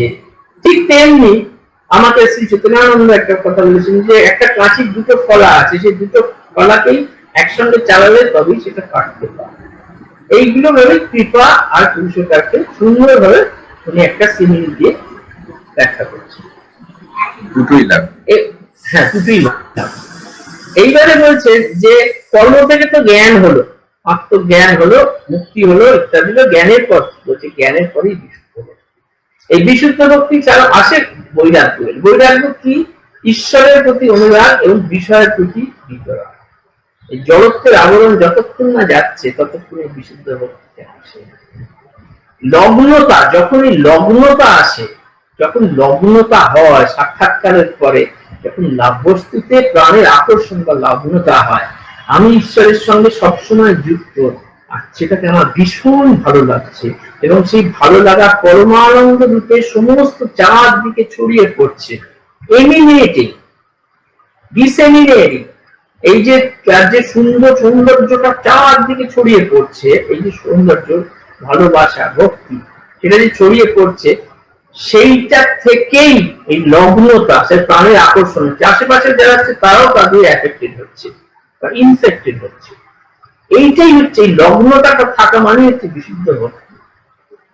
এটি খুব সুন্দর কথা বলছে, এইটি দূষিত হচ্ছে। এর আগে কোনো না কোনো ভাবে স্বার্থ সম্পর্ক আসে, যখন আগের যে ভক্তি লেজে পা পড়লেই সাপ একেবারে ফোঁস করে ওঠে, দেখা যায় সেটা ভক্তি টক্তি নেই, করোনা এসেছে খেলো রে, আর ঈশ্বরের ভক্তি টক্তি নেই, সব লোকজনকে ছেড়ে পালাচ্ছে, দেখা যায় যেটা আশেপাশের লোকজন, ভালোবাসার লোকজন ছেড়ে পালাচ্ছে, হ্যাঁ 14 দিন আলাদা করে কোয়ারেন্টাইন থাকবে। এটা কোনো ভক্তি না, এটা হচ্ছে এক ধরনের প্রার্থনা, বাবা তুমি ভালো করো, আমার ভালো করো ইত্যাদি। এইটাকে ভক্তি বলে। বিশুদ্ধ ভক্তি হচ্ছে যেখানে স্বার্থের কোনো সম্পর্ক নেই। এটা শুধু একমাত্র আত্মসাক্ষাৎকারের পর যখন প্রাণের আকর্ষণ হয়, লগ্নতা হয়, তখনই একমাত্র। খুব unique way of defining things, এটাকে আমি পরিষ্কারভাবে বুঝতে পারছি। হ্যাঁ, আর জ্ঞানেরই পরিপক্ক অবস্থা হচ্ছে ভক্তি। জ্ঞান না পাকলে ভক্তি হয়। কি সুন্দর কথাটা বলছেন, কর্ম অন্বেষণ, জ্ঞান প্রাপ্তি, ভক্তি আশ্রয়। সুন্দর, কি সুন্দর না এটা? হ্যাঁ, তার মানে সবকিছুই লাগবে, কর্মযোগ, জ্ঞানযোগ আর ভক্তিযোগ, সবেরই সমন্বয় না হলে ওই জায়গায়। আমি তোকে একটা কথা বলছি, আমরা যে অর্থে যোগ বলি সেইটাতে তো তিনটেই সূচনা হয়, অদ্ভুত ব্যাপার তো, এই জন্য একটি রাজযোগ বলে। এই রাজযোগের ভেতরে জ্ঞানযোগ, ভক্তিযোগ আর যোগ তিনটেই আছে, কর্মযোগ এই তিনখানাই আছে। সাধনা করছি কর্মযোগ, কোথা থেকে জ্ঞান আসে বুঝতে পারি না, তারপরে ভক্তিও আসে, এটা তো আসে, এরকম পরিষ্কার দেখিয়েছি। মানে একটা শুরু করলে পরপর বাকিগুলো আসতে শুরু করে। এক্স্যাক্টলি, এটা শ্রী অরবিন্দ এটাকেও পূর্ণযোগ হিসেবে বলেছেন, এটাকে যে তার মধ্যে পূর্ণযোগ বলতে। হ্যাঁ এইবারে হচ্ছে কিভাবে জ্ঞান ভক্তিতে আসে। আমি এইরকম অপূর্ব ব্যাখ্যা আমি অন্য কোথাও কারো কাছে পাইনি। এটা সর্বোচ্চ মানের যোগী ছাড়া এই ব্যাখ্যা কেউ দিতে পারেনি। হচ্ছে আপনি বলছেন যে এই যে বিশ্বাস, জ্ঞান আর ভক্তি কিভাবে আসে, কেন আসে, আমাদের এই যোগের পদ্ধতিতে কেন জ্ঞান আসে, কিভাবে আসে, ভক্তি বা কিভাবে আসে। আপনি বলছেন শ্বাস বিগত হইলেই জ্ঞান জন্মে, তৎপূর্বে নয়। তার শ্বাস বিগত মানে বিগত শ্বাস বিশ্বাস। তবে কি যাহারা বিশ্বাসবান জ্ঞানী ও ভক্ত তাহাদের শ্বাস নাই? কি অপূর্ব, তাহাতে আর সন্দেহ কি? শ্বাস হইতেই সংশয়ের উদয় হয়। এখানে উনি বলছেন এই যে বায়ুর বাইরের যে স্থূল বায়ু, তার সঙ্গে আমাদের যে কানেকশন, আমাদের মনের যে কানেকশন, আমাদের দেহের যে কানেকশন, সেই কানেকশনের জন্যই আমাদের সংশয় হয়, বিকল্প আসে। এবং সেই বায়ু তারপরে অপান প্রাণ আপান যে খেলতে শুরু করে, সেটা ইরা আর পিঙ্গলার মধ্যে তির্যক ভাবে একা বেকা ভাবে ঢোকে বলেই আমাদের সংশয় হয়, আমাদের বিকল্প সৃষ্টি হয়, আমরা বিভ্রান্ত হই। কিন্তু যখন শ্বাস প্রশ্বাস থাকে না, কখন থাকে না? যখন সাধনার মাধ্যমে বায়ুটা সুষুম্নার ভেতর দিয়ে ঢুকতে শুরু করে, তখন সেটা স্ট্রেট ওঠে। এটাও আমরা জানি, যখন স্ট্রেট ওঠে, এবং স্ট্রেট ওঠে বলে ওটা জ্ঞানের প্রকাশ হয়, আবরক হয় না। যেহেতু ওটা স্ট্রেট হচ্ছে বলে সেই জন্য সংশয়, তখন সংশয় ভঞ্জন হয়। সাধনা করলে যখন আমাদের কুণ্ডলিনী শক্তিটা উপরে উঠছে এবং সেটা সুষুম্নার ভেতর দিয়ে প্রবাহিত হচ্ছে, তখন আমাদের বাইরের শ্বাসের দরকার হয় না, আন্তঃশ্বাস, ভেতরে একটা শ্বাস চলে এবং শ্বাস বন্ধ হয়ে যায়। অ্যাকচুয়ালি এটা দেখানো যায়, শ্বাসটা বন্ধ হয়ে যায়, নাকের নিচে হাত দিলে সেই সময় কোনো বের হয় না কিছু, এবং 10-15 মিনিট পর্যন্ত এরকম বন্ধ হয়ে থাকে। অতএব এই বায়ুটা যখন ওপরের দিকে উঠছে, তখন ওপরের সুষুম্না দিয়ে উঠছে, তখন যেটা যেহেতু সেটা স্ট্রেট লাইনে ওঠে, সেই জন্য এটা জ্ঞানের প্রকাশক হয় এবং সেই সংশয়টা ভঞ্জন হয়, সেখানে সংকল্প বিকল্পটা থাকে। বোঝা যাচ্ছে? আমি কি বোঝাতে পারলাম? হ্যাঁ হ্যাঁ, এবং এই তখনই একটা শরণাগতির অবস্থা হয়। কার হাতে শরণাগতি? না, কুণ্ডলিনী শক্তির মধ্যে তখন চৈতন্য আসে এবং তার প্রতি এটা যে মা, এইটাই যে মহাশক্তি, এটা আমার মধ্যে খেলা করছে, এটার উপরেই নির্ভর করা যায়, তবেই তো শরণাগতি। এর আগে শরণাগতিতে আসবে কি করে? কার উপর শরণাগতি? আমি যাকে চিনলাম না তার প্রতি কি করে শরণাগতি আসে? কিন্তু প্রথম বিশ্বাসটা কি হয় বলতো? প্রথম বিশ্বাসটা হয় যে দেখো, বাইরের শ্বাস ছাড়াও আমার প্রাণক্রিয়া চলছে, দ্যাট ইজ এক্সেলেন্ট। মানে দেখো, তার মানে কি, যে কেউ একটা চালাচ্ছে, ভেতরের একটা বায়ু আছে, সেই মা আমাকে চালাচ্ছে। এই যে অবস্থাটা, এটা হচ্ছে বিশ্বাসের প্রথম অবস্থা। এবং এইটার থেকেই বিশ্বশক্তির হাতে যন্ত্রবৎ হয়ে যাওয়া, স্বভাবের দ্বারা চালিত হওয়া, গুরু শক্তির অধীন হওয়া, এটাই নির্ভর। এই বায়ুটা যখন সুষুম্নার মধ্যে যখন সঞ্চালিত, তখন রেচার্জ পুরো অটোমেটিক হয়, তো আমরা দেখেছি। এবং বাইরের বায়ুর আদান প্রদান নিবৃত্ত হয়। বাইরের সঙ্গে সম্বন্ধ হইতে বিকল্প সংশয়ের উদয় হয়। এই সম্বন্ধ বায়ু ঘটিত, কারণ বাহ্য বা স্থূল বায়ুর আকর্ষণ বন্ধ হইয়া গেলেই সংশয় কাটিয়া যায়। সূক্ষ্ম বায়ুর ক্রিয়া সুষুম্নার মধ্যে তখনও হইতে থাকে বটে, কিন্তু ওই ক্রিয়া স্বভাবতই সরল পথে হয় বলিয়া উহা জ্ঞানের প্রকাশক হয়, আবরক হয়। বিশ্বাসের গাঢ়তম অবস্থায়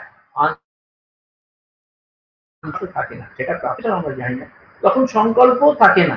ওই যে বললাম, তখন ওই কৈবল্য অবস্থা, তখন মা যা চাইছে সেইভাবেই চলে, তখন সংকল্প বিকল্প আগে গেছে বা সংকল্প হয়ে যায়।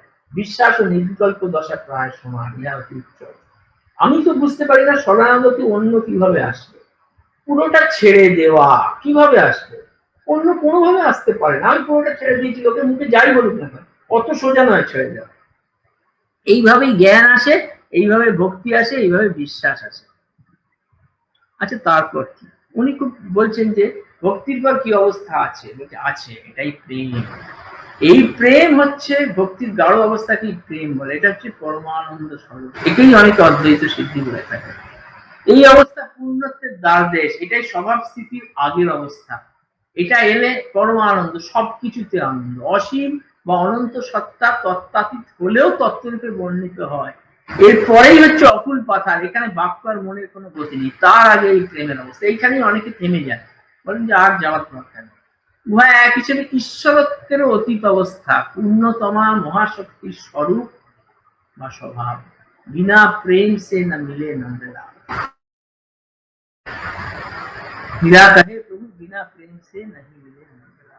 অর্থাৎ আগে প্রেম আসবে, ভক্তি আসবে, জ্ঞান, ভক্তি, প্রেম, কর্ম করতে করতে জ্ঞান আসবে, ভক্তি আসবে, প্রেম আসবে, তারপরে আমার কাছে একটা খুব ইন্টারেস্টিং কথা লেগেছে, যে আমার নিজের মনে হয়েছে, এটা আমার কথা, জ্ঞান যদি না হয় তাহলে তো ঈশ্বর অপ্রকট, তখন তো ঈশ্বরের কোনো অস্তিত্ব নেই, তার থেকে নাস্তিক হওয়া ভালো। যতক্ষণ না জ্ঞান হচ্ছে ততক্ষণ আমার ঈশ্বর করবে। আর তাহলে ভক্তি দেবেন কি, আর কারই বা করবো ভক্তি, এটা আমার নিজের সবসময় মনে হচ্ছে। সুতরাং কিছু কিছু মানুষের যে ভক্তি আসে সেটাকে ভুল বলছে না, যদি তার পুরনো সংস্কার থাকে, প্রারব্ধ থাকে, সেখান থেকে তার ভক্তি হতে পারে, অস্বাভাবিক কিছু নয়। কিন্তু বেশিরভাগ ক্ষেত্রেই দেখা যায় যে ব্যাপারটা হচ্ছে যে উল্টো, মানে সেরকম ভাবে কোনো ভক্তি নেই, ভক্তি ভক্তি ভাব আছে। তার মানে এত ভক্ত এখন সারা ভারতবর্ষে এত ভক্ত হয়ে গেছে, আর তারা মুসলমানদের মারছে ধরে ধরে, এই তো ভক্তের অবস্থা। আত্মা সবাইকার মধ্যে সমানভাবে সঞ্চারিত, সবাইকার মধ্যে আত্মা আছে, এভাবে তো কেউ ভাবছে না, ভাবছে ও হচ্ছে হিন্দু, হচ্ছে মুসলমান, ওকে ধরে পেটা। যাই হোক, এই বিষয়ে আর বেশি নয় ভালো। উনি হচ্ছেন যোগী পদ, এই একমাত্র চিত্র ও চিত্র দেহের স্থায়ী বিশুদ্ধি সম্পন্ন। এখানে আমি সুব্রত তুই মনে রাখবি, আমাকে একবার তুই জিজ্ঞেস করেছিলিস যে এই যোগের প্রসেসের ভেতরেই আমাদের স্থায়ী বিশুদ্ধি হয় কিনা। আমি তখন না বলেছিলাম, কারণ তোর ব্যাপারটা জানতাম। আমি তখন বলেছিলাম যে না, অন্যান্য সব প্রসেস আছে ইত্যাদি, আমাদের সব জীবন যাপন করতে হবে, ভালো কাজ করতে হবে ইত্যাদি। কিন্তু এখানে সুব্রত মনে আছে নিশ্চয়ই যে এখানে কিন্তু শ্রী বিশুদ্ধানন্দ তোর কথাটাকে ইকোয়িং ইয়োর ওয়ার্ডস অ্যাকচুয়ালি কেন বলছেন, এখানে খুব সুন্দরভাবে একটা উদাহরণ দিচ্ছেন। ধরা যাক, under the blazing sun there are two women ladies, একটা হচ্ছে রাজশ্রী, একটা হচ্ছে কাজল, মিস গুলুগুলু আর মিস সরু সরু। এরা দুজনে মিলে রাস্তায় বেরোলো যখন, তখন তাদের মধ্যে রাজশ্রী কিছুই হলো না, সে বাড়ি ফিরে এলো, এবং ঈশ্বর না করুন ধরা যাক কাজলের একটু জ্বর হলো। এবং এই যে অবস্থাটা হলো, এটার জন্য উনি বলছেন যে এটা হচ্ছে মূলত কার্যের মুখ্য কারণ হলো উপাদান বৈশিষ্ট্য, অর্থাৎ কার মধ্যে কি উপাদান আছে। রাজশ্রী আর কাজলির মধ্যে উপাদানের আলাদা আলাদা আছে, কিন্তু নিমিত্ত হচ্ছে, মানে সূর্যটা হচ্ছে নিমিত্ত কারণ, সেটা হচ্ছে তার গৌণ কারণ। That is sort of secondary. Primary reason হচ্ছে যে তাদের ভেতরে ভেতরে কি আছে। স্বাস্থ্যের জন্য তাই উপাদানকেই পরিবর্তন করতে হবে। শুধু চলাফেরা একটুখানি ক্যাটওয়াক করলাম, ভালো করে লিপস্টিক মাখলাম, আর ভালো করে শাড়ি টাড়ি পরে রাজশ্রী আর কাজলি বেশ র্যাম্পে হাঁটলো, ও করলে তো হবে না। চলাফেরা আর ব্যবহার বদলালে তো চলবে না। শুধু করলে হবে না। এই বিশুদ্ধকরণে বাসনা দূরীভূত হয়। কিভাবে হয়? কারণ এই যে ঘষা, এই যে সংঘর্ষ হচ্ছে, এটা কেন বলছি, পরের স্লাইডে আরো ভালো করে বুঝে নেবে। স্থূল দেহ হলো বাসনার সমষ্টি, স্থূল ভাবকে বিদায় করতে হবে, এটাই হচ্ছে তার উপাদান, সেটাকে বিদায় করতে হবে। সেটা কিভাবে হয়? সেটা যখন স্থূলের সঙ্গে স্থূলের বা সূক্ষ্মের যখন সংঘর্ষ হলে চৈতন্যরূপ অগ্নি প্রজ্বলিত হলে স্থূলের নিবৃত্তি হয়। স্থূলের দাহ আর বাসনাত্মার অভিন্ন, এই সংঘর্ষই যোগ। কন্টিনিউয়াসলি এই সংঘর্ষ যখন আমরা সাধনা করি, অ্যাকচুয়ালি সংঘর্ষটাই হয়। কিভাবে হয়? যখন কুণ্ডলিনী শক্তিটা জাগে, সেটার মধ্যে এতটা শুভ শক্তি, সেইটা জেগে আমাদের মধ্যে যে স্থূল ভাবটা আস্তে আস্তে আমাদের একটা ট্রান্সমিউট করতে শুরু করে। আমি তোদের ইয়ানা ডিকসনের বইটা বারবার পড়তে বলছি এই কারণেই, উনি এই ট্রান্সমিউটেশনের প্রসেসটা খুব ভালো করে ধরেছেন। And she is an excellent practitioner of yoga. I'm pretty sure about this. কারণ উনি যা যা বলছেন আমার সেগুলো হয়েছে, অনেক ক্ষেত্রে হয়েছে। হ্যাঁ, যেমন এই হাইপারথাইরয়েড, তারপরে হাইপোথাইরয়েড, এগুলো সব পরপর ঘটেছে। সেই জন্য বলছি, উনি এই যে ট্রান্সমিউটেশন বা ট্রান্সফরমেশন প্রসেসটা বলছেন, সেটা হচ্ছে এই স্থূলের সঙ্গে সূক্ষ্মের যে ঘর্ষণটা হচ্ছে কন্টিনিউয়াসলি, এবং সূক্ষ্মের যে ঘর্ষণটা হতে হতে সাধনার সঙ্গে সঙ্গে আস্তে আস্তে each and every element of the body and mind gets change. এইটাকেই উনিও বলছেন, শ্রী বিশুদ্ধানন্দ বলছেন, সাধকের দেহ, যোগীর দেহ অন্যভাবে পরিবর্তিত হয়ে যাচ্ছে। Not the same elements keep occurring in the time. বারবার এটাই উনি বলছেন, এই স্থূলের দাহ এটা এরকম ভাবে হতে হতে যত চেঞ্জ হবে তত তার বাসনা ক্ষয় হবে, এটাই উনি বলছেন। এটা অন্য কোনো উপায় নেই, এই সংঘর্ষকেই উনি বলছেন। এটাকে আমি একটা স্কিম্যাটিক ডায়াগ্রাম দিই, বাসনাক্ষয় এবং চিত্তশুদ্ধির একমাত্র উপায় হলো সংঘর্ষ। আমি যদি জগৎকে দেখি, জগতে আছে স্থূল, জগৎ স্থূল, তার মধ্যে জড় রয়েছে, তার মধ্যে বিষয় রয়েছে। আর সাধকের মধ্যে একটা সূক্ষ্ম দেহ আছে, যেটাকে জীবাত্মা বলা যায়, তাকে লিঙ্গ দেহ বলা যেতে পারে। আর রয়েছে স্থূল আর সূক্ষ্ম। যদি উনি বলছেন, বিশুদ্ধানন্দ বলছেন, বাসনাযুক্ত মন যখন তোমার, সেটা স্থূলই ধরা উচিত, এবং তার সঙ্গে কন্টিনিউয়াসলি এই বাইরের জগতের সংঘর্ষ হচ্ছে, এটা যোগ নয়। অতএব আমাদের মন বাইরের বিষয়কে দেখছে এবং তার দিয়ে প্রভাবিত হচ্ছে, সেটা হচ্ছে আমাদের বাসনাযুক্ত মন বা কাঁচা। সেইটা হচ্ছে, কিন্তু এর ছাড়া যখন আমরা তাছাড়া দেহের সঙ্গে ইন্দ্রিয়র সঙ্গে সে তো বাইরের জগৎ চলছেই, আমরা we are involved in many interactions, এবং তার মধ্যে সেক্স আছে, বহু কিছু জিনিস আছে, সেগুলো তো আছে। কিন্তু যখন আমরা সাধনা করছি তখন এই সূক্ষ্ম সঙ্গে স্থূলের ভেতরে যে বাসনাযুক্ত মন এবং বাসনা মুক্ত মনে একটা সংঘর্ষ হচ্ছে, সেই সংঘর্ষটা আবার অন্যভাবেও একটা সেকেন্ড টাইম হচ্ছে, সেটা যদি আরো সুন্দর এবার হতে হতে হতে বাসনা মুক্ত হচ্ছে, এবং তারপরে সেটা সূক্ষ্মের সঙ্গে বাইরের যে সূক্ষ্ম আমাদের পরমাত্মার যে অংশ, উনি এগুলোকে কিন্তু আলাদা এলিমেন্ট হিসেবেই ধরছে। পরমাত্মাকে একটা বিরাট কিছু, একটা এসোটেরিক কিছু জিনিস, সেটাকে একটা এলিমেন্টই বলছেন। সেই সূক্ষ্মের সঙ্গে সেই সূক্ষ্মের একটা খুব সূক্ষ্ম, কিন্তু স্টিল ইট এক্সিস্টস, এটা উনি বলতে চাইছেন। যে সেই সূক্ষ্মের সঙ্গে সূক্ষ্মের যে ঘর্ষণটা হচ্ছে, তার ফলে এইটা, সেটা হচ্ছে সেকেন্ড। ফার্স্টটাই কি হচ্ছে, যে চৈতন্য অভিব্যক্ত হচ্ছে, আমাদের কুণ্ডলিনী শক্তির ভেতরে আমাদের চৈতন্য জাগছে, আমরা বুঝতে পারছি যে আমরা এই কুণ্ডলিনী শক্তিটাই, we have no other existence. লিঙ্গাবরণ বাসনা নষ্ট হচ্ছে, লিঙ্গ শুদ্ধ হচ্ছে। আর সেকেন্ড অবস্থায় চৈতন্য সমাধি হচ্ছে, জ্ঞান নির্মল হচ্ছে, লিঙ্গ পরমাত্মায় অভিভূত হচ্ছে, অলওয়েজ কানেকশনটা থাকছে, কিন্তু উভয় এত স্বচ্ছ যে বলে আমাদের অভিন্ন বোধ মনে হচ্ছে, কিন্তু স্টিল লিঙ্গ দেহ এবং পরমাত্মা, যে বলেছেন ব্রহ্ম আত্মার মিলন, এটা কিন্তু অ্যাকচুয়ালি ব্রহ্ম আত্মার মিলন হচ্ছে। আমি কি ভালো করে বোঝাতে পারলাম এটা সুব্রত? হ্যাঁ হ্যাঁ, অনেকটা পরিষ্কার হয়েছে। দ্বিতীয় সংঘর্ষটা আরেকবার একটু বললাম। দ্বিতীয় সংঘর্ষটা হচ্ছে এই যে চৈতন্য সমাধি হচ্ছে আমাদের, এই যে জীবাত্মা পরমাত্মার মিলন যাকে বলে, যে সূক্ষ্ম বাসনা মুক্ত মন যেটা, তার সঙ্গে আমাদের লিঙ্গ দেহের বা জীবাত্মার তার কোনো তফাৎ নেই, অ্যাকচুয়ালি দুটোই সমান। সূক্ষ্ম বলতে বাসনা মুক্ত মন বললে, বা সত্য শুদ্ধ সত্য দেহ, সেটাই সূক্ষ্ম দেহ, আমাদের জীবাত্মাই সেটা। তার সঙ্গে যখন সূক্ষ্মের সংঘর্ষ হচ্ছে, তখন আমাদের চৈতন্য সমাধি হচ্ছে এবং জ্ঞান তখন নির্মাণ হচ্ছে। তার আগের যে জ্ঞান, তার ভেতরেও আত্মজ্ঞান থাকছে, বিষয় জ্ঞান থাকছে, সেরকম সবই একসঙ্গে মিলেমিশে থাকছে, কিন্তু লিঙ্গ যখন পরমাত্মার অভিভূত হচ্ছে, উভয়ই স্বচ্ছ হচ্ছে এবং অভিন্ন বোধ হচ্ছে, সেটাকেই বলা হচ্ছে কৈবল্য অবস্থা, সাক্ষী ভাব হচ্ছে। মানে পরমাত্মা যা করাচ্ছেন, মহামায়া যা করাচ্ছেন, আমরা তাই করছি, শুধু সাক্ষী ভাবে করছি। তিনি যা করাচ্ছেন, আমাদের হাত কাজ করছে, পা কাজ করছে, আমাদের মন যেহেতু সব সময় বাসনা মুক্ত মন, যেহেতু সব সময় সেই পরমাত্মায়, সেই মহাশক্তির মহামায়ের সঙ্গে যুক্ত রয়েছে, তিনি যে খেলা করাচ্ছেন, আমি সেই খেলা করছি। বোঝা গেল? হ্যাঁ। এবং এইটাই বাবা বারবার বলছেন, যে বাবা বলেছেন আমাদের এটা হচ্ছে চিৎ শক্তির খেলা, এটা নিজের ভেতরেই আছে এই শক্তি, এই ঘর্ষণটা যেটা হচ্ছে, সেটার ফলে চিৎ শক্তি জাগছে, এবং এই পরমাত্মার যে চিৎ শক্তি, সেইটাই খেলাটা করছে, চৈতন্য শক্তি।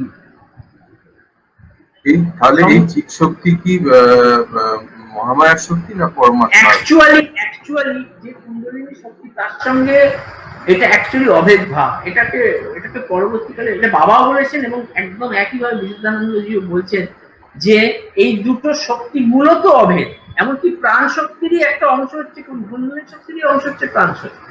এই কুণ্ডলিনী শক্তি যখন আমাদের সচ্চিদানন্দের চিৎ অবস্থায় যায়, তখন এই চিৎ শক্তি মানে বিরাট একটা ভান্ডার খুলে দেয়, কিন্তু মূলত এটা অভেদ। ওই শক্তি আর এই শক্তি আলাদা কিছু নয়, দুটোই আলাদা, একই শক্তি, এই সংঘর্ষেই বলছে উপাদানের পরিবর্তন হবে, অন্য কোনোভাবে উপাদানের পরিবর্তন হবে না। কাজলি আর আমাদের গুরুগুলো দুজনেই একদিন আলাদা আলাদা তাদের উপাদানের পরিবর্তন হবে এবং তারা পরমাত্মায় মিলিত হবে। এটা বাবাও বই বিভিন্ন জায়গায় লিখেছেন, আর শ্রীমৎ বিজয় কৃষ্ণ গোস্বামীরও কথায় আছে যে এই অবস্থায় শরীরের অণু পরমাণু পর্যন্ত পরিবর্তিত হয়ে যায় এবং তার ভেতরে অনেকগুলো রোগ ভোগ করতে হয় এবং সেগুলো সমস্ত সহ্য করতে হয়। সেই সময় ওষুধ খেলে একদম মানে একটা মাতৃভোগে হয়ে যাবে, একটা মাতৃভোগী কথাটা পান ইন্টেন্ডেড আর কি, যেটা হবে না আর কি, এবং সেই জন্য সব অবস্থা গুডলেট হয়ে গিয়ে ওই সময় যদি সাধারণ হোমিওপ্যাথি ওষুধ কাজ যেতে পারে, অন্য ওষুধ খেলে অন্য। এই যে কৈবল্য অবস্থায় যে আত্মা পরমাত্মার মিলন ব্যাপারটা কি, এটা খুব সুন্দরভাবে বলছেন যে এই যে স্থূল সূক্ষ্ম আর লিঙ্গ, এই যে তিনটে, তার যে সাম্য অবস্থা, এটাই কৈবল্য। কারণ বলছেন যে আমরা এখন যোগাত্মক কর্ম করছি বা তার আগে এদের বৈষম্য অবস্থা থাকে, মানে স্থূল রয়েছে, সূক্ষ্ম রয়েছে, আমাদের লিঙ্গদেহ রয়েছে, এগুলোর মধ্যে একটা আদান প্রদান চলছে, কিন্তু এ ওকে একবার এগিয়ে যাচ্ছে, সে তাকে একবার এগিয়ে যাচ্ছে, কোনটা প্রাধান্য পাচ্ছে, কিন্তু কেউ যখন প্রাধান্য পাবে না, সত্য-রজতম গুণ যখন একদম, এটা সত্য-রজতম একটুখানি অন্য পার্লান্সে, এটা সাংখ্যের পার্লান্সে, আর এটা হচ্ছে যোগের পার্লান্সে, যে সূক্ষ্ম, স্থূল আর লিঙ্গ এই তিনটে যখন একসঙ্গে মিলে যাবে এবং সাম্য অবস্থা তৈরি হবে, এই যদি না মিলে যায় তখন বিষয় জ্ঞানের মধ্যে আত্মজ্ঞান আছে, আত্মজ্ঞানের মধ্যে বিষয় জ্ঞান থাকছে এই বৈষম্য অবস্থায়। কিন্তু যখন সাম্য অবস্থা তৈরি হবে তখন কৈবল্য হবে, সেটাই হচ্ছে সাক্ষী ভাব। কারণ লিঙ্গ তখন নিরালম্ব অবস্থায় থাকে, ব্রহ্মাশ্রয়ে প্রকাশমান হয়, নিরালম্ব অবস্থা থাকে, এখানে ক্রিয়াও থাকে না, কোনো কাজ নেই, এবং জ্ঞানও এখানে কিছু, জ্ঞান ফ্যান বলে কিছু জ্ঞান আবার ওই জন্য বলছেন আসলে জ্ঞান আমি চাই না, মানে কমলাকান্ত বলছেন, রামপ্রসাদও এক কথা বলছেন, জ্ঞান কিভাবে জ্ঞান ট্যান দিতে হবে, ব্রহ্মময় জ্ঞান দিতে চাইলে তুই আমায় জ্ঞান দিতে পারিস, কিন্তু তুই আমাকে চালা, এইটা হচ্ছে সেই কৈবল্য অবস্থা। জ্ঞানও সেখানে নেই, জ্ঞানও সেখানে নেই, ক্রিয়া নেই, কিছু নেই, কে কাজটা করবে, সমস্ত বিকল্প তিরোহিত। সেই জন্য কৈবল্যে জ্ঞানও থাকে, এটা হচ্ছে সাক্ষী ভাব থাকে, চুপ করে বসে থাকা, দেখা, হাত পা চালানো সম্পূর্ণ মাত্র শক্তির ক্রিয়া। এই হচ্ছে কৈবল্য অবস্থায় একমাত্র স্বভাব, এইটাই স্বভাব। বোঝাতে পারলাম কি? হ্যাঁ, খুব সুন্দরভাবে বোঝা যাচ্ছে। আমি দর্শকদের একটু অনুরোধ করছি, যাদের কোনো কোশ্চেন আছে, কোনো প্রশ্ন থাকলে তারা মেসেজে লিখুন ওখানে। হ্যাঁ, লাস্টে সব হয়ে গেল, আর দুটো তিনটে স্লাইডেই আমরা শেষ করব। আপনাদের যদি কোনো কোশ্চেন থাকে আপনারা সেটা ওখানে লিখুন। হ্যাঁ, এবারে বলছেন যে এই যে এইটাকেই বলছেন, এটাকেই আর একটু অ্যাম্পলিফাই করছেন এই স্লাইডে, যে উনি করছেন, আমি করছি, যে ইহার পরে অবেদপদ কাটিয়া যায় এবং যাবতীয় বিকল্প তিরোহিত হয়। যে বললাম না, প্রথমে সংকল্পগুলো জাগছে, কিন্তু তারপরে বিকল্প তিরোহিত হচ্ছে, বিকল্প সংকল্প দুটোই চলে যাচ্ছে, সংশয় চলে যাচ্ছে, সংশয় চলে গিয়ে আস্তে আস্তে প্রচন্ড আনন্দের অবস্থা হচ্ছে, তার থেকে জ্ঞান হচ্ছে, জ্ঞান থেকে ভক্তি হচ্ছে, ভক্তি থেকে প্রেম হচ্ছে, প্রেম থেকে এই সাক্ষী ভাব আসছে, মহামায়া মহাশক্তির কোলে বসে, তখন এই সর্বজ্ঞানও থাকছে না, আত্মজ্ঞানও থাকছে না, জ্ঞান টেন আবার কি, আমি আত্মা ফাত্তা এই বলেও থাকছে না, তখন মা যা করাচ্ছেন, মা যা চালাচ্ছেন সেইভাবে চলছে। এ সকল অতিক্রান্ত লিঙ্গের ক্রিয়া নিবৃত্ত হয় বলে মন নেই সেখানে, মন কোথায়, মন নেই, এখানে পরমাত্মার সঙ্গে জীবাত্মার মিলন হচ্ছে, এবং সেই জন্য বডিটাও সেখানে থাকে না, অলমোস্ট বডিটা থাকে না। তুমি বডি ওখানে মারো, সে বলবে আচ্ছা ঠিক আছে, তুমি মারলে ভালো কথা, আমি তোমাকে পাল্টা আঘাত করবো। ফলে যাহা থাকে তাহা ঈশ্বর নয়, জীব নয়, জড় নয়, তাহা বিশুদ্ধ চৈতন্য ভাষণ, পরমাত্মা জীবাত্মার মিলন। ইনি পূর্ণ শুদ্ধ সনাতনী মহাশক্তি, ইনি তত্ত্বাতীত তত্ত্ব, বোমাতীত বোম, গুণাতীত হইয়াও গুণময়ী, গুণময়ী হইয়াও নিত্য নির্গুণা, অব্যক্ত অচিন্ত পরম রহস্য স্বরূপা। এই হচ্ছে স্বভাব। এটা চণ্ডীর তত্ত্বই অন্যভাবে সুন্দরভাবে যোগের আদলে বলেছে। আমরা স্বভাবের দাস। যখন আমরা প্রথমে আমরা ব্যবহারিক দিক থেকে যদি বলি, আমরা পূর্বকৃত যে আমরা কর্ম করে এসেছি, যেগুলো করে এসেছি আগের জন্মে এই জন্মে, সেই সবের সংস্কার যেগুলো আমাদের আছে তার দাস প্রথমে, সেটাকে আমরা স্বভাবের দাস বলতে পারি। তারপর চরম জ্ঞানোদয় আমাদের নিত্য স্বভাবের দাস, সেটা পরমানন্দ অবস্থা। কিন্তু যতক্ষণ না অহংকার বিগলিত হচ্ছে, ততক্ষণ জোর করে পূর্ণ পাপের অতীত হওয়া চলে না। বুঝছো? এটা হচ্ছে আমি স্বভাবের দাস।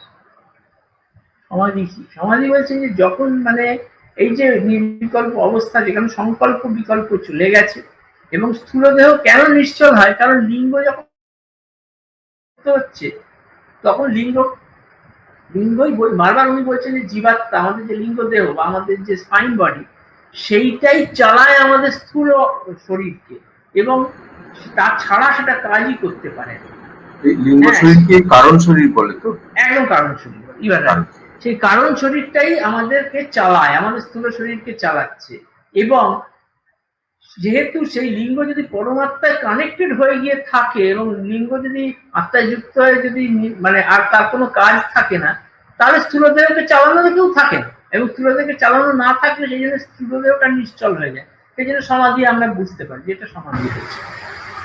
সেই জন্য সমাধি, এইটার ভাবটা আলাদা। কি সুন্দর বলেছেন বলতে, এটা হচ্ছে পরিষ্কার লজিক। এটা লজিক, এই যে লজিকটাই হচ্ছে অনুমান। এটার জন্য এটা হয়, এটার জন্য এটা হয়। এখানে উনি পরবর্তীকালে আরো কয়েকটা ভেরি ইন্টারেস্টিং কথা বলেছেন, এবং মৃত্যুর সময় কি হয়, মৃত্যুর আগে পরে কি হয়, পরিষ্কার করে বুঝিয়ে। আমি একটু সংক্ষেপে বলছি, that might be of interest to you. সেটা হচ্ছে যে উনি বলছেন যে যতগুলো সূক্ষ্ম দেহ প্রথম দিকে, সাধনার প্রথম দিকে যতগুলো সূক্ষ্ম দেহ যত জন্মাচ্ছে, সেগুলো প্রত্যেকটা করেসপন্ডিং একটা সূক্ষ্ম দেহ যেন দর্শন হয় সাধনার একটা অবস্থায়, এবং পরপর অনেকগুলো জন্মের দর্শন হয়। এই হয়েছে বা আমাদের গুরুদেব 3টে জন্মের কথা লিখে গেছে, তেমনি ওইগুলো পরপর দর্শন হয়, 3-4টে দর্শন হচ্ছে। কিন্তু এই ততগুলো সূক্ষ্ম দেহ হয় কারণ উনি বলছেন যে স্থূল দেহকে যেমন সূক্ষ্ম দেহ চালায়, তেমনি স্থূল দেহের একটা অভ্যাস বা প্রজেকশন সেরকম ভাবে সূক্ষ্ম দেহে পড়ে, এবং সেই যেন মনে হয় যেন সেই সূক্ষ্ম দেহ ওই স্থূল দেহের সঙ্গে জুড়ে আছে। কিন্তু পরবর্তীকালে সাধনার আরেকটা পরবর্তী স্টেজে দেখা যায় যে সেই সূক্ষ্ম দেহটা একটাই, এবং তার ভেতর অনেকগুলো স্থূল দেহ, বিভিন্ন জন্মে বিভিন্ন স্থূল দেহ ভেতরে ঢুকে অনুস্যুত হয়ে রয়েছে, ইনসার্টেড হয়ে রয়েছে, এমবেডেড হয়ে রয়েছে। সেই যে জিনিসটা, সেই যে অবস্থাটা, সেটা সাধনার একটু পরের দিকে অবস্থান করে। কিন্তু এইটাকে চোখের সামনে দেখা, এটা দেখছে কে? তাহলে সূক্ষ্ম দেহটা এইটা দেখছে কে? এটা ইন্দ্রিয় দিয়েই দেখা যায় বলছে। এটা ইন্দ্রিয় নয়, থার্ড আই দিয়ে দেখা যায়। থার্ড আই দিয়ে যখন সাধনার একটু অবস্থাতে চলে যাচ্ছে, তারপরে সেখান থেকে যখন সমাধি হচ্ছে, চৈতন্য স্থিতি হচ্ছে, তখন অন্তঃকরণের ক্রিয়াও থাকছে না, দেহের ক্রিয়াও থাকছে না। দেহের বায়বিক ক্রিয়া, প্রাণ ক্রিয়া মূলত লিঙ্গ ক্রিয়া সাপেক্ষ। সেটাতে প্রকৃত সমাধিতে দেব সবগত হয়ে পড়ে থাকছে। এইটাতে আমি কি ভালো করে বোঝাতে পারলাম পুরো ব্যাপারটা? হ্যাঁ, বোঝা যাচ্ছে। আর এটাকেই বলে চৈতন্য সমাধি। চৈতন্য সমাধি হচ্ছে চিন্ময় রাজ্যে, অর্থাৎ চিৎ শক্তির রাজ্যে প্রবেশের দাস। জড় সমাধি জড় সমাধি মানে হচ্ছে প্রকৃতিলীন হওয়া, অর্থাৎ কিছু অটোযোগের কিছু ক্রিয়া করে নিঃশ্বাস টিশ্বাস বন্ধ করে দেওয়া। কিন্তু চৈতন্য নিয়ে যতক্ষণ না হচ্ছে আমি আছি এই বোধ, আমার জীবত্ব নিয়ে আমি আছি, কিন্তু আমার সমাধি হচ্ছে, আমার চৈতন্য বোধ থাকছে, লিঙ্গের ক্রিয়া বন্ধ হয়ে যাচ্ছে, স্থূল দেহ বন্ধ করে দিচ্ছে কাজ, কিন্তু আমি আছি আত্মবোধ নিয়ে যেটা হচ্ছে সেটাকেই বলছি চৈতন্য সমাধি। আমার চৈতন্য, স্থূল দেহ, সূক্ষ্ম দেহ, কারণ দেহ, তিনটিরই অ্যাক্টিভিটি বন্ধ হয়ে যাচ্ছে, শুধু পরমাত্মার স্থিতি। একদম। কিন্তু আমি বোধ, এই জীবত্ব কিন্তু নিত্য সত্তা, ওটা রয়েছে। আমি I am connected, I am always connected, I am with it, আর আই উইথ ক্যাপিটাল। এটাকেই বলছেন যে সমাধি, এবং এটা কৈবল্য অবস্থা, সাক্ষী অবস্থা। আমি এবারে একটা জাস্ট সংক্ষিপ্ত সার করে আমি ছেড়ে দিচ্ছি, তারপরে পুরোটাকে একটাকে আমি trying to summarise the whole thing in one slide. অভাব বোধ, এটা দিয়ে শুরু। যাহা চাই তাহা ভুল করে চাই, যাহা পাই তাহা চাই না। এটার থেকে আমাদের কি মনে হয়, আমাদেরও তাই বলেছিল একটু সাধনা টাধনা করে দেখি, কর্ম করি, সরলতা সততা এই দুটো জিনিস লাগবেই। অহংকার ত্যাগ করে কর্তৃত্ব দূর করে আমি করছি এই বোধ যতক্ষণ থাকবে ততক্ষণ কিন্তু অগ্রসর হয়নি। এটা হচ্ছে ওই বিশ্বশক্তির হাতে কুণ্ডলী ছেড়ে দেওয়া, এতটা না হলেও অন্তত কুণ্ডলিনী শক্তি করাচ্ছে, গুরু কৃপায় হচ্ছে, আমি খানিক দূর চেষ্টা করেছি, তার বেশি কিছু নয়। এই করতে করতে অহংকার গুলো ত্যাগ করতে শুরু করে। এবং আমার নিজের ক্ষেত্রে যেটা হয়েছিল, যে জন্য আমাকে আমাদের গুরুদেব জোর করে জাইরোসনিক্সে ঢুকিয়েছিলেন, এই কথাটা একটু বলি। এগুলো থেকেই কর্তৃত্ব দূরীকরণ হয়, ইচ্ছে করে জোর করে দিয়েছে ইত্যাদি এসব থেকে ছাড়িয়ে এটাকে আমার ইচ্ছে করেই ঢুকিয়েছিলেন। বারবার উনি আমাকে বলেছিলেন যে তুমি এটাকে দেবো, তোমার আসলে ভালো হবে। এটা থেকে আমি এই রিসার্চ ওয়ার্কটা আমি যেটা বুঝতে পেরেছিলাম, গড আর no God, there's not much we can do। আমাদের নিজেদের খুব কিছু করার নেই। সম্পূর্ণ আমাদের যা শারীরবৃত্তীয় প্রক্রিয়া বা ফিজিওলজিক্যাল যে প্রসেসেস, সেগুলো সমস্ত অটোমেটিক, অটোনমিক, সমস্তটা অটোনমিক, প্রায় 99% অটোনমিক। কি রোগ হবে, কি খাবো, কোন ভাইরাস ব্যাকটেরিয়া গ্রহণ করবো কি গ্রহণ করবো না, শরীরের পক্ষে কোনটা ভালো, system knows but we don't know. এইগুলো থেকে আস্তে আস্তে অহংকার গুলোকে ত্যাগ হতে শুরু করে, কর্তৃত্ব দূরীকরণ হয়। তাহলে আমিটাকে, এই গুলিয়ে যাওয়াটা আমার তখন হয়েছিল, যে আমিটাকে, তাহলে who the hell am I, আমিটাকে, কে করছে তাহলে এই কাজটা? তো পুরো একটা সিস্টেমের কাজ, যুগ যুগ ধরে, কোটি কোটি বছর ধরে একইভাবে এই সিস্টেম ইনভলভ করে করে করে বিভিন্ন লোকের মধ্যে এইগুলো ঢুকে গেছে এবং ঢুকে করে একইভাবে চালাচ্ছে। তার ভেতরে বাইরে থেকে বায়ু নিচ্ছি, বায়ুগুলো ভেতরে ভেতরে খেলা করছে, করে আমার মধ্যে সংশয় হচ্ছে, খানিকটা পড়াশোনা করেছি, তার জন্য বাইরে থেকে আমাকে ভালো টিচার দেওয়া হয়েছে, ভালো স্কুলে পড়েছি, এইভাবে তো চলেছে, আর তো অন্যভাবে চলেনি। তো এর মধ্যে আমিটা ঠিক কোথায়, where the hell am I? এইখানে অহংকারটা এবং কর্তৃত্ব দূরীকরণটা হয়েছিল, এবং এটা সম্পূর্ণ বাবার কৃপা হয়েছিল। বাবার নাম বললে আমি ওইটা জাইরোসনিক্স এর রিসার্চে ঢুকতাম। এটা কি is it a good example Subrata? খুব সুন্দর, খুব সুন্দর। এটা মানে বোঝাচ্ছে যে কিছু দূর পর্যন্ত পুরুষাকার লাগে, এবং পুরুষাকার থাকলে তখন কৃপাও থাকছে, এবং যেটা ওই পাখির দুটো ডানা দিয়ে বোঝা যাচ্ছিল যে পুরুষাকার বা সংকল্প থাকবে যে আমাকে এই করতে হবে, এরপর আমাকে এই করতে হবে, এবং সেই অনুযায়ী কৃপাও বাড়তে থাকবে, কিন্তু একটা জায়গায় গিয়ে আমরা আটকে যাবো। পুরুষাকার কি আর কিছু বোঝা, এই কৃপাটাকে আমি অনেক পরে বুঝতে পেরেছি। ওইখান থেকে একটা জ্ঞান হয়েছিল, আমাকে বাবা বলতে, বিশ্বজিৎ জ্ঞান হচ্ছে, তাহলে আমি কিছু বুঝতে পারছি, ওই রান্না হচ্ছে ঠিক আছে, আপনি যখন বুঝছেন তাহলেই আমি তো কিছু বুঝতে পারছি। কিন্তু পরবর্তীকালে আমি বুঝেছিলাম ওই কৃপার ফলে গুরু বিনা জ্ঞান হয় না। হ্যাঁ, গুরু বিনা জ্ঞান হয় না, এবং ওই কৃপাটাকে ওটাতে ঢুকিয়েছিলাম, তার থেকে এই যে আমি জিনিসটাকে গুলিয়ে না গেলে অধ্যাত্মের শুতে না হয়। হ্যাঁ, আমিটাকে কে এক্স্যাক্টলি, এটা গুলিয়ে যাওয়াটা খুব জরুরি। তারপরে শরণাগতি শুরু হয়। এক্স্যাক্টলি, শরণাগতির ওটা শুরু, কিন্তু ভেতরের ওই যে বলছি ফিজিওলজিক্যাল প্রসেস, বায়োলজিক্যাল প্রসেস, এই যে আমাদের কুণ্ডলিনী জাগরণ এবং ভেতর দিয়ে বায়ুটা ওঠা, এইটা যতক্ষণ না উঠছে এবং এটা স্থির হচ্ছে, আজ্ঞা অবধি যাচ্ছে, আলো দেখা হচ্ছে, বিন্দু দেখা হচ্ছে, ততক্ষণ কিন্তু এই শরণাগতি কিছুতেই আসে।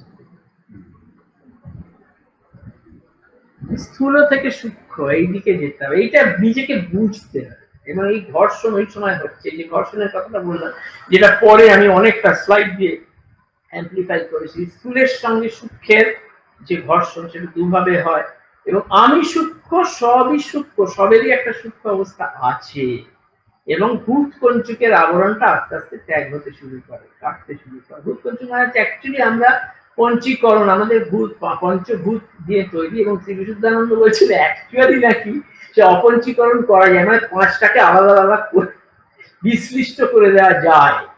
হ্যাঁ, একটা মানুষের ভেতরে, আমি শুনে এসে তো অবাক হয়ে গেছি, মানে মানুষের ভেতরে করে দিয়ে আবার তাকে জুড়ে দেওয়া যায়, মানে শর্ট অফ কি বলবো, এখন যে গ্রাহাম গ্রিন যেটা বলছেন না, যে ইনফরমেশন এনট্রপি, মানে পুরোপুরি ইনফরমেশনটাকে তুলে নিয়ে এসে অন্য জায়গায় ফেলা, সেইটা আর কি অ্যাস্ট্রাল ট্রাভেল বলো বা যাই বলো, সে ভূত কঞ্চুকের আবরণটা ত্যাগ করে। হ্যাঁ, এবং তারপর থেকে পরমানন্দ হয়। পরমানন্দের কারণ হচ্ছে আবরণের অভাব, আত্মার আনন্দ, আত্মার আনন্দ ছাড়া পরমানন্দ হয় না। সব কিছুতে আনন্দ, সবেতেই আনন্দ। মানুষ মারা যাচ্ছে, পরম সন্তান যে সন্তান মারা যাচ্ছে তাতেও আনন্দ, ক্ষতি কিছু নেই। কেন আনন্দ না? তিনি ঈশ্বরের পায়ে চলে গেলেন। এটাকে ঈশ্বর উপলব্ধি বলছে, এই পরমানন্দের অবস্থা। এটাই হচ্ছে গুড এনাফ ইন্ডিকেটর। সেই অদ্বৈত প্রভুর গল্পটা মনে পড়ে গেল। অদ্বৈত প্রভুর সন্তান মারা গেছেন, কিন্তু চৈতন্যদেব আসবেন বলে সবাইকে বলেছেন তোমরা চুপ করে থাকো, কোনো প্রকাশ করবে না। এখানে শ্রীবাসে, আচ্ছা, তারপর লোকজন কাঁদতে শুরু করেছে, তখন সেই শ্রীবাসের কাছে গিয়ে চৈতন্যদেব তার ছেলেটাকে কিছুক্ষণের জন্য বাঁচিয়েছিলেন। শ্রীবাসের ছেলে, শ্রীবাসে। তো সেই মুক্তি, এই মুক্তিটা কি? সূক্ষ্মতে স্থিতি।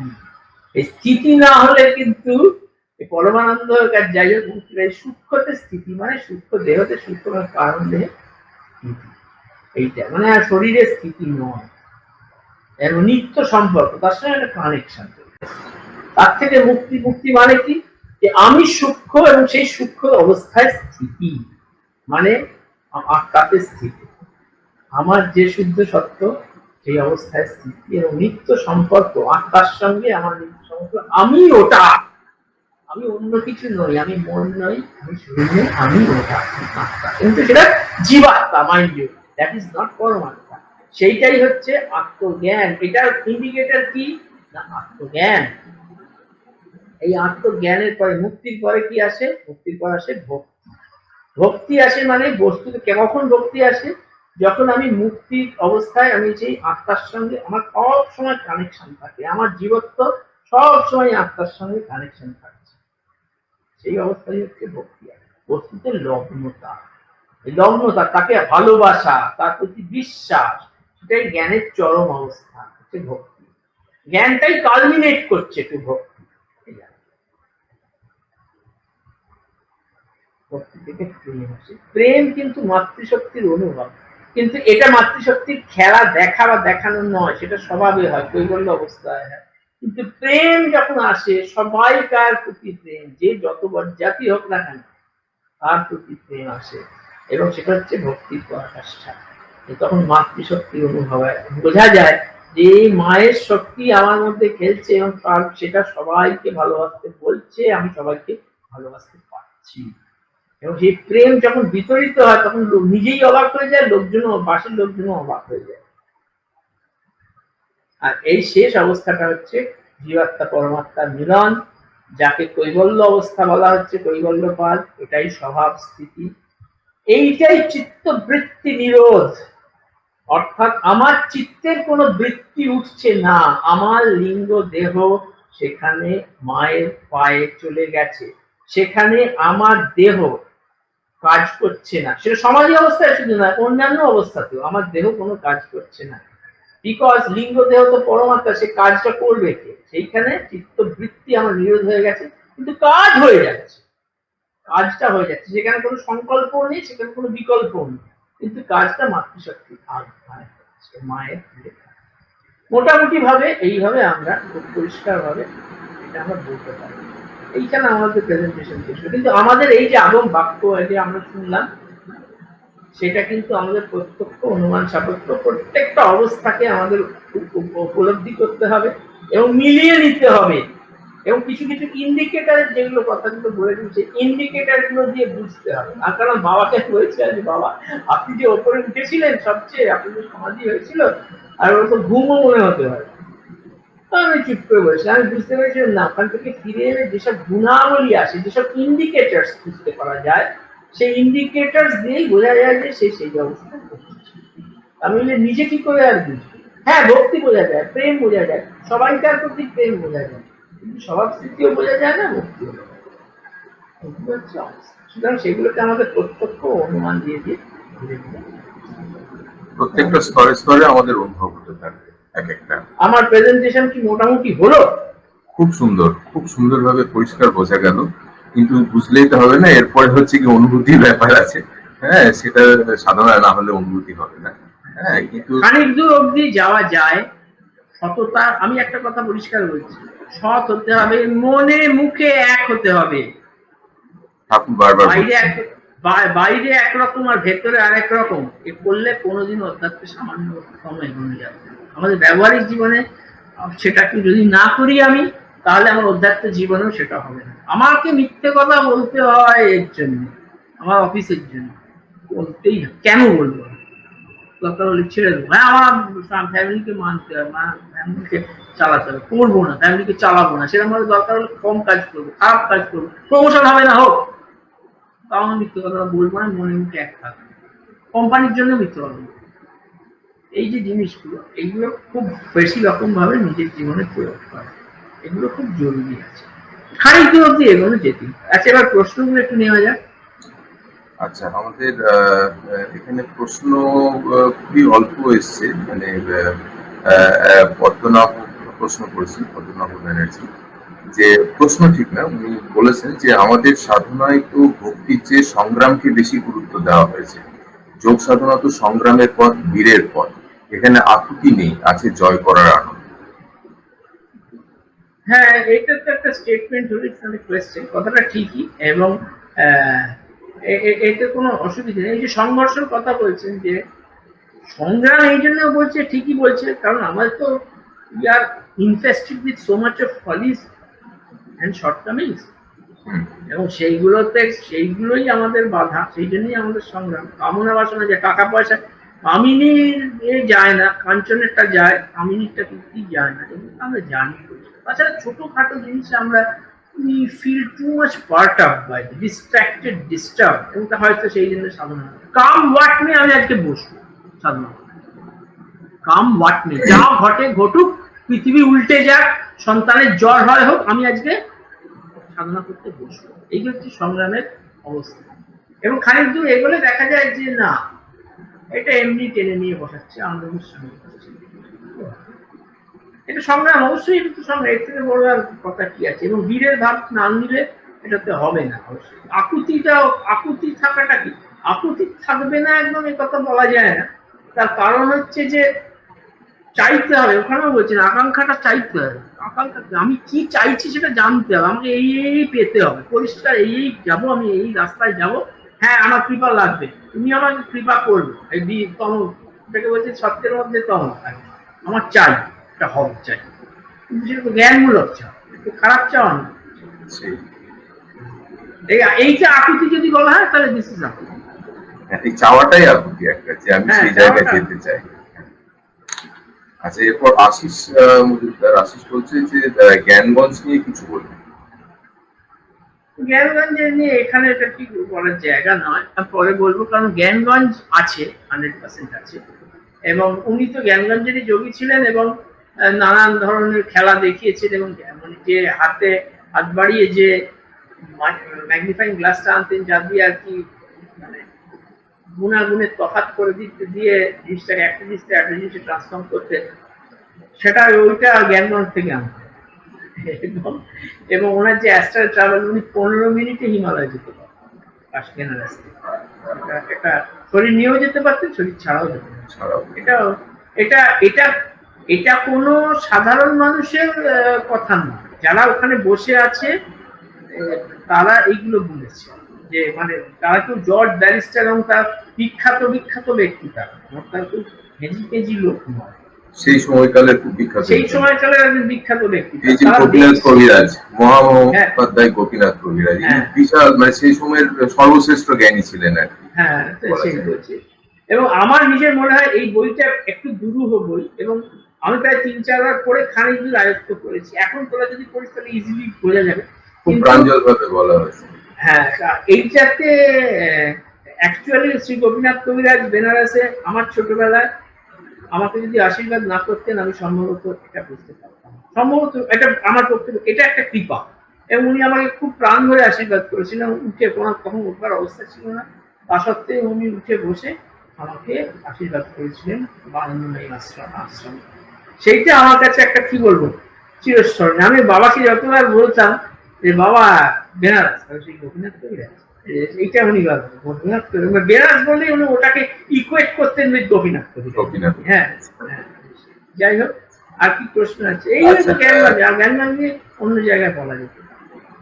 আচ্ছা, নবীন বর্মন মালিক তবে বলছেন, প্রচুর লোক বলে জ্ঞানগঞ্জে গেছি, হ্যান হয়েছে ত্যান হয়েছে, এসব সব কাউকে কিছু বিশ্বাস করার কোনো জায়গা নেই।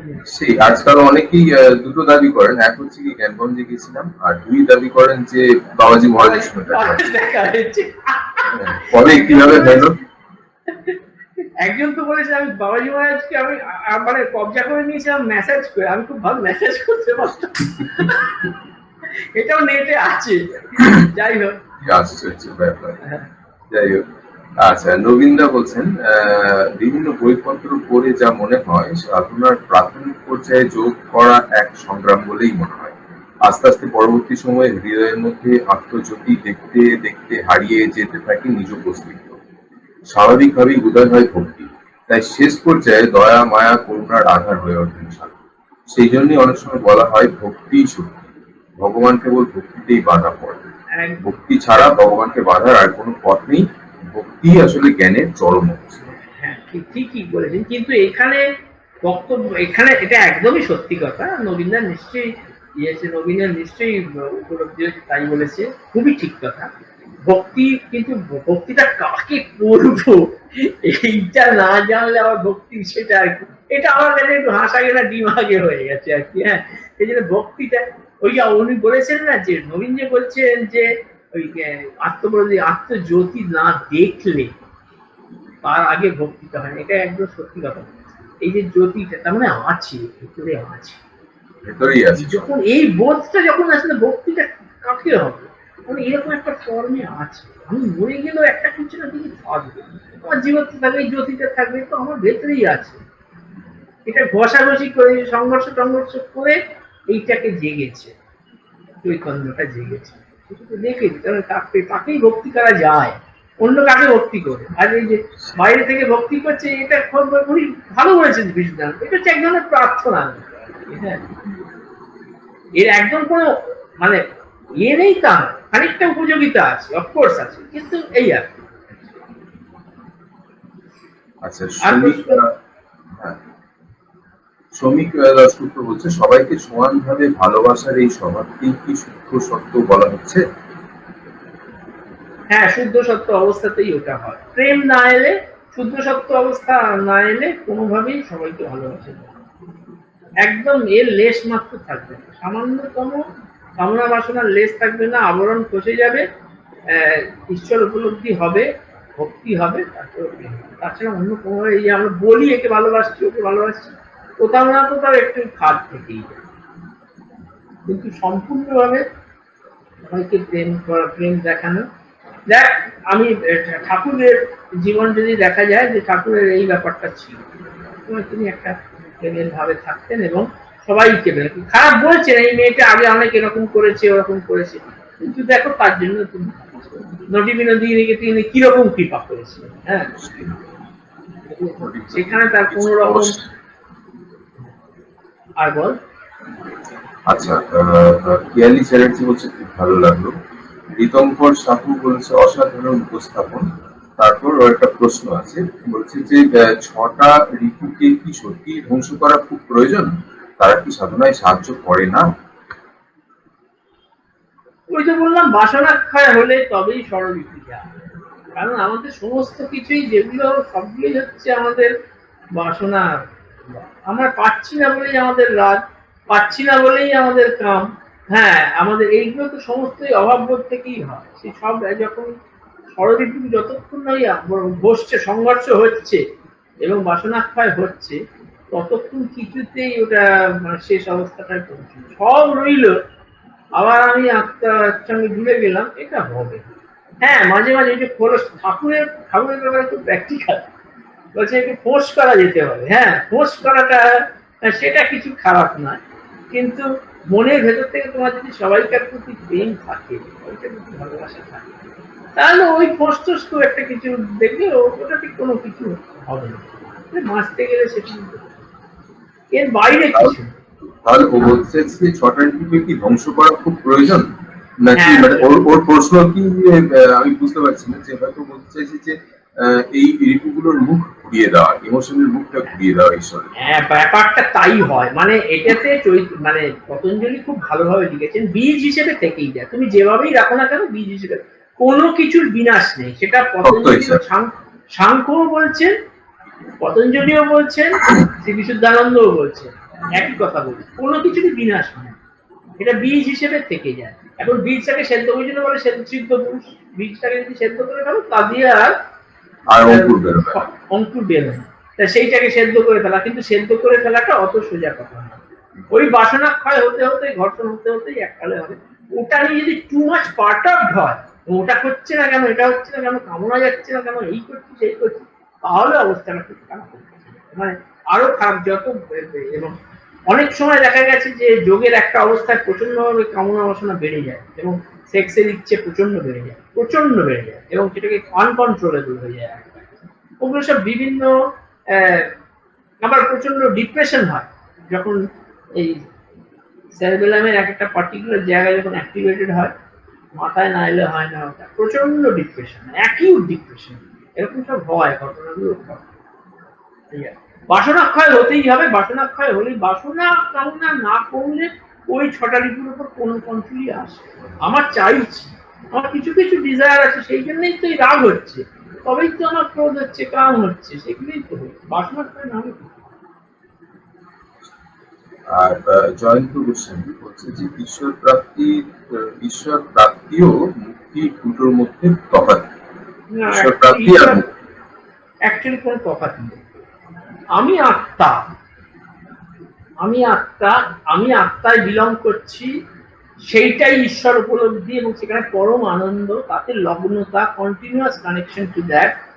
হ্যাঁ, এই যে বোধ, এটাই ঈশ্বর উপলব্ধি। আলাদা করে উনি অনেকগুলো ঈশ্বরের কথা বিশুদ্ধানন্দ বলেছেন। ঈশ্বর মানে সূক্ষ্ম আত্মা, যেগুলো অবস্থায় আছে তাদের ঈশ্বর বলতে পারো, কিছু কিছু ঈশ্বর সাযুজ্যযুক্ত জীবও বলতে পারো, সেগুলো আছে, তারাও অনেক কাজে হেল্প করেন আমাদের। যেমন প্রথম দিকে যেমন প্রচুর সাধুর দর্শন, হ্যাঁ প্রচুর প্রচুর সাধুর দর্শন, আমি অর্গানাইজেশন এলাকা, এরা অ্যাকচুয়ালি আছেন এবং এত কৃপা করেন যে ওই নিচে নেমে এসে তোমাদের কৃপা করছে, এরা সব ওই হেল্প করে না। সেটাই বলছি যে সেই সব জিনিস কিন্তু এরা সব আছে বিভিন্ন জায়গায়, এবং এই ঈশ্বরের সাযুজ্য লাভ করা, তার ক্ষমতায় অর্জন করা, জীবাত্মা, আমি জীবাত্মা এই বোধে সমস্ত কিছু কাজ করা, এইটাকেই ঈশ্বরপ্রতি পরম আনন্দ অবস্থা লাভ করা, আনন্দ, প্রচন্ড আনন্দের অবস্থা লাভ করা, লগ্নতা, ভক্তির অবস্থা লাভ করা, এইটাই ঈশ্বরত্বের, ঈশ্বরত্ব, সরি ঈশ্বরত্ব কখনো হয় না, ঈশ্বর সাযুজ্য, ঈশ্বর সারূপ্যের অবস্থা, স্বভাবে অবস্থা।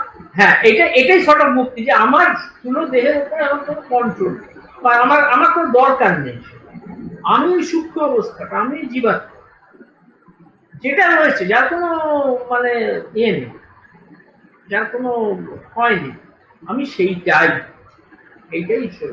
আর বাকি যা কাজ হচ্ছে সব অটোমেটিক হচ্ছে তার ইচ্ছে। তো আর কোনো প্রশ্ন নেই? ব্যাস, এবার গান হয়ে শেষ হয়ে যাক। রাজশ্রী, আচ্ছা মিস বলু কেটে পড়েছে, না এসেছে, তিনি আমাদের মধ্যে আছেন।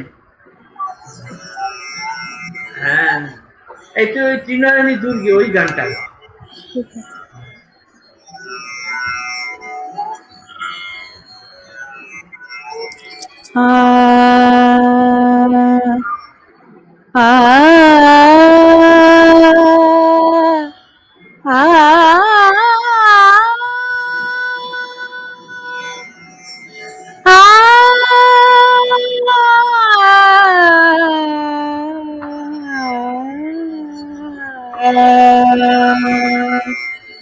ত্রিনয়নে দুর্গা মা, তোর রূপের সীমা পাই না খুঁজে, ত্রিনয়নী দুর্গা মা তোর রূপের সীমা পাই না খুঁজে, চন্দ্র তপন লুটায় মা তোর মা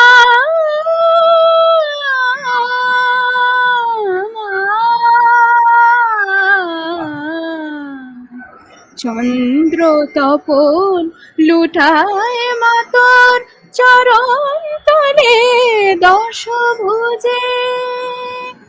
ত্রিনয়নী দুর্গা মা তোর রূপের সীমা পাই না খুঁজে, ত্রিনয়নী দুর্গা।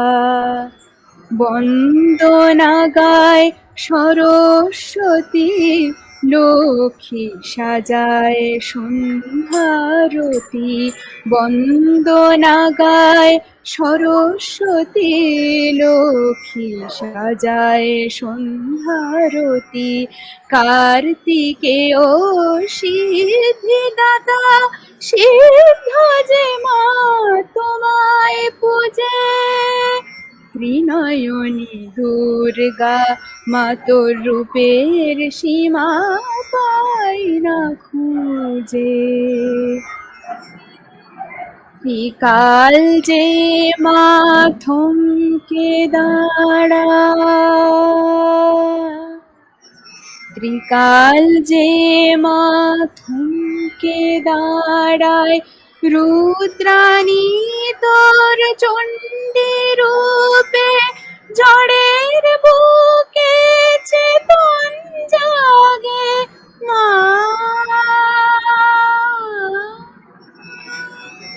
জড়ের বুকে চেতন জাগে, যুগান্তরের অন্ধকূপে হিমগিরির সিংহ তোমার বাহন যে গো শক্তি পূজার। মরণ ভয় অসুর কাঁপে, পায়ের তলায় চক্ষু বুজে।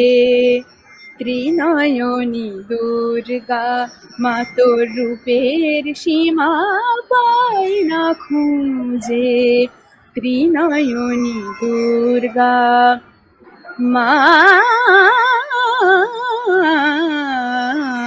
ত্রিনয়নী দুর্গা মা তোর রূপের সীমা পাই না খুঁজে মা। বাহ, চমৎকার। রাজশ্রী রাজশ্রী খুব গুণী মেয়ে একজন, নিজের স্কুল শিক্ষিকা এবং তার সঙ্গে ক্লাসিক্যাল মিউজিকের ট্রেন্ড সিঙ্গার। খুবই ভালো গান করেন এবং ইদানিং আরো একটা নতুন বিষয় জুটেছে, সেটা হচ্ছে পাস্ট লাইফ রিগ্রেশন থেরাপিস্ট। যাই হোক, খুবই গুণী।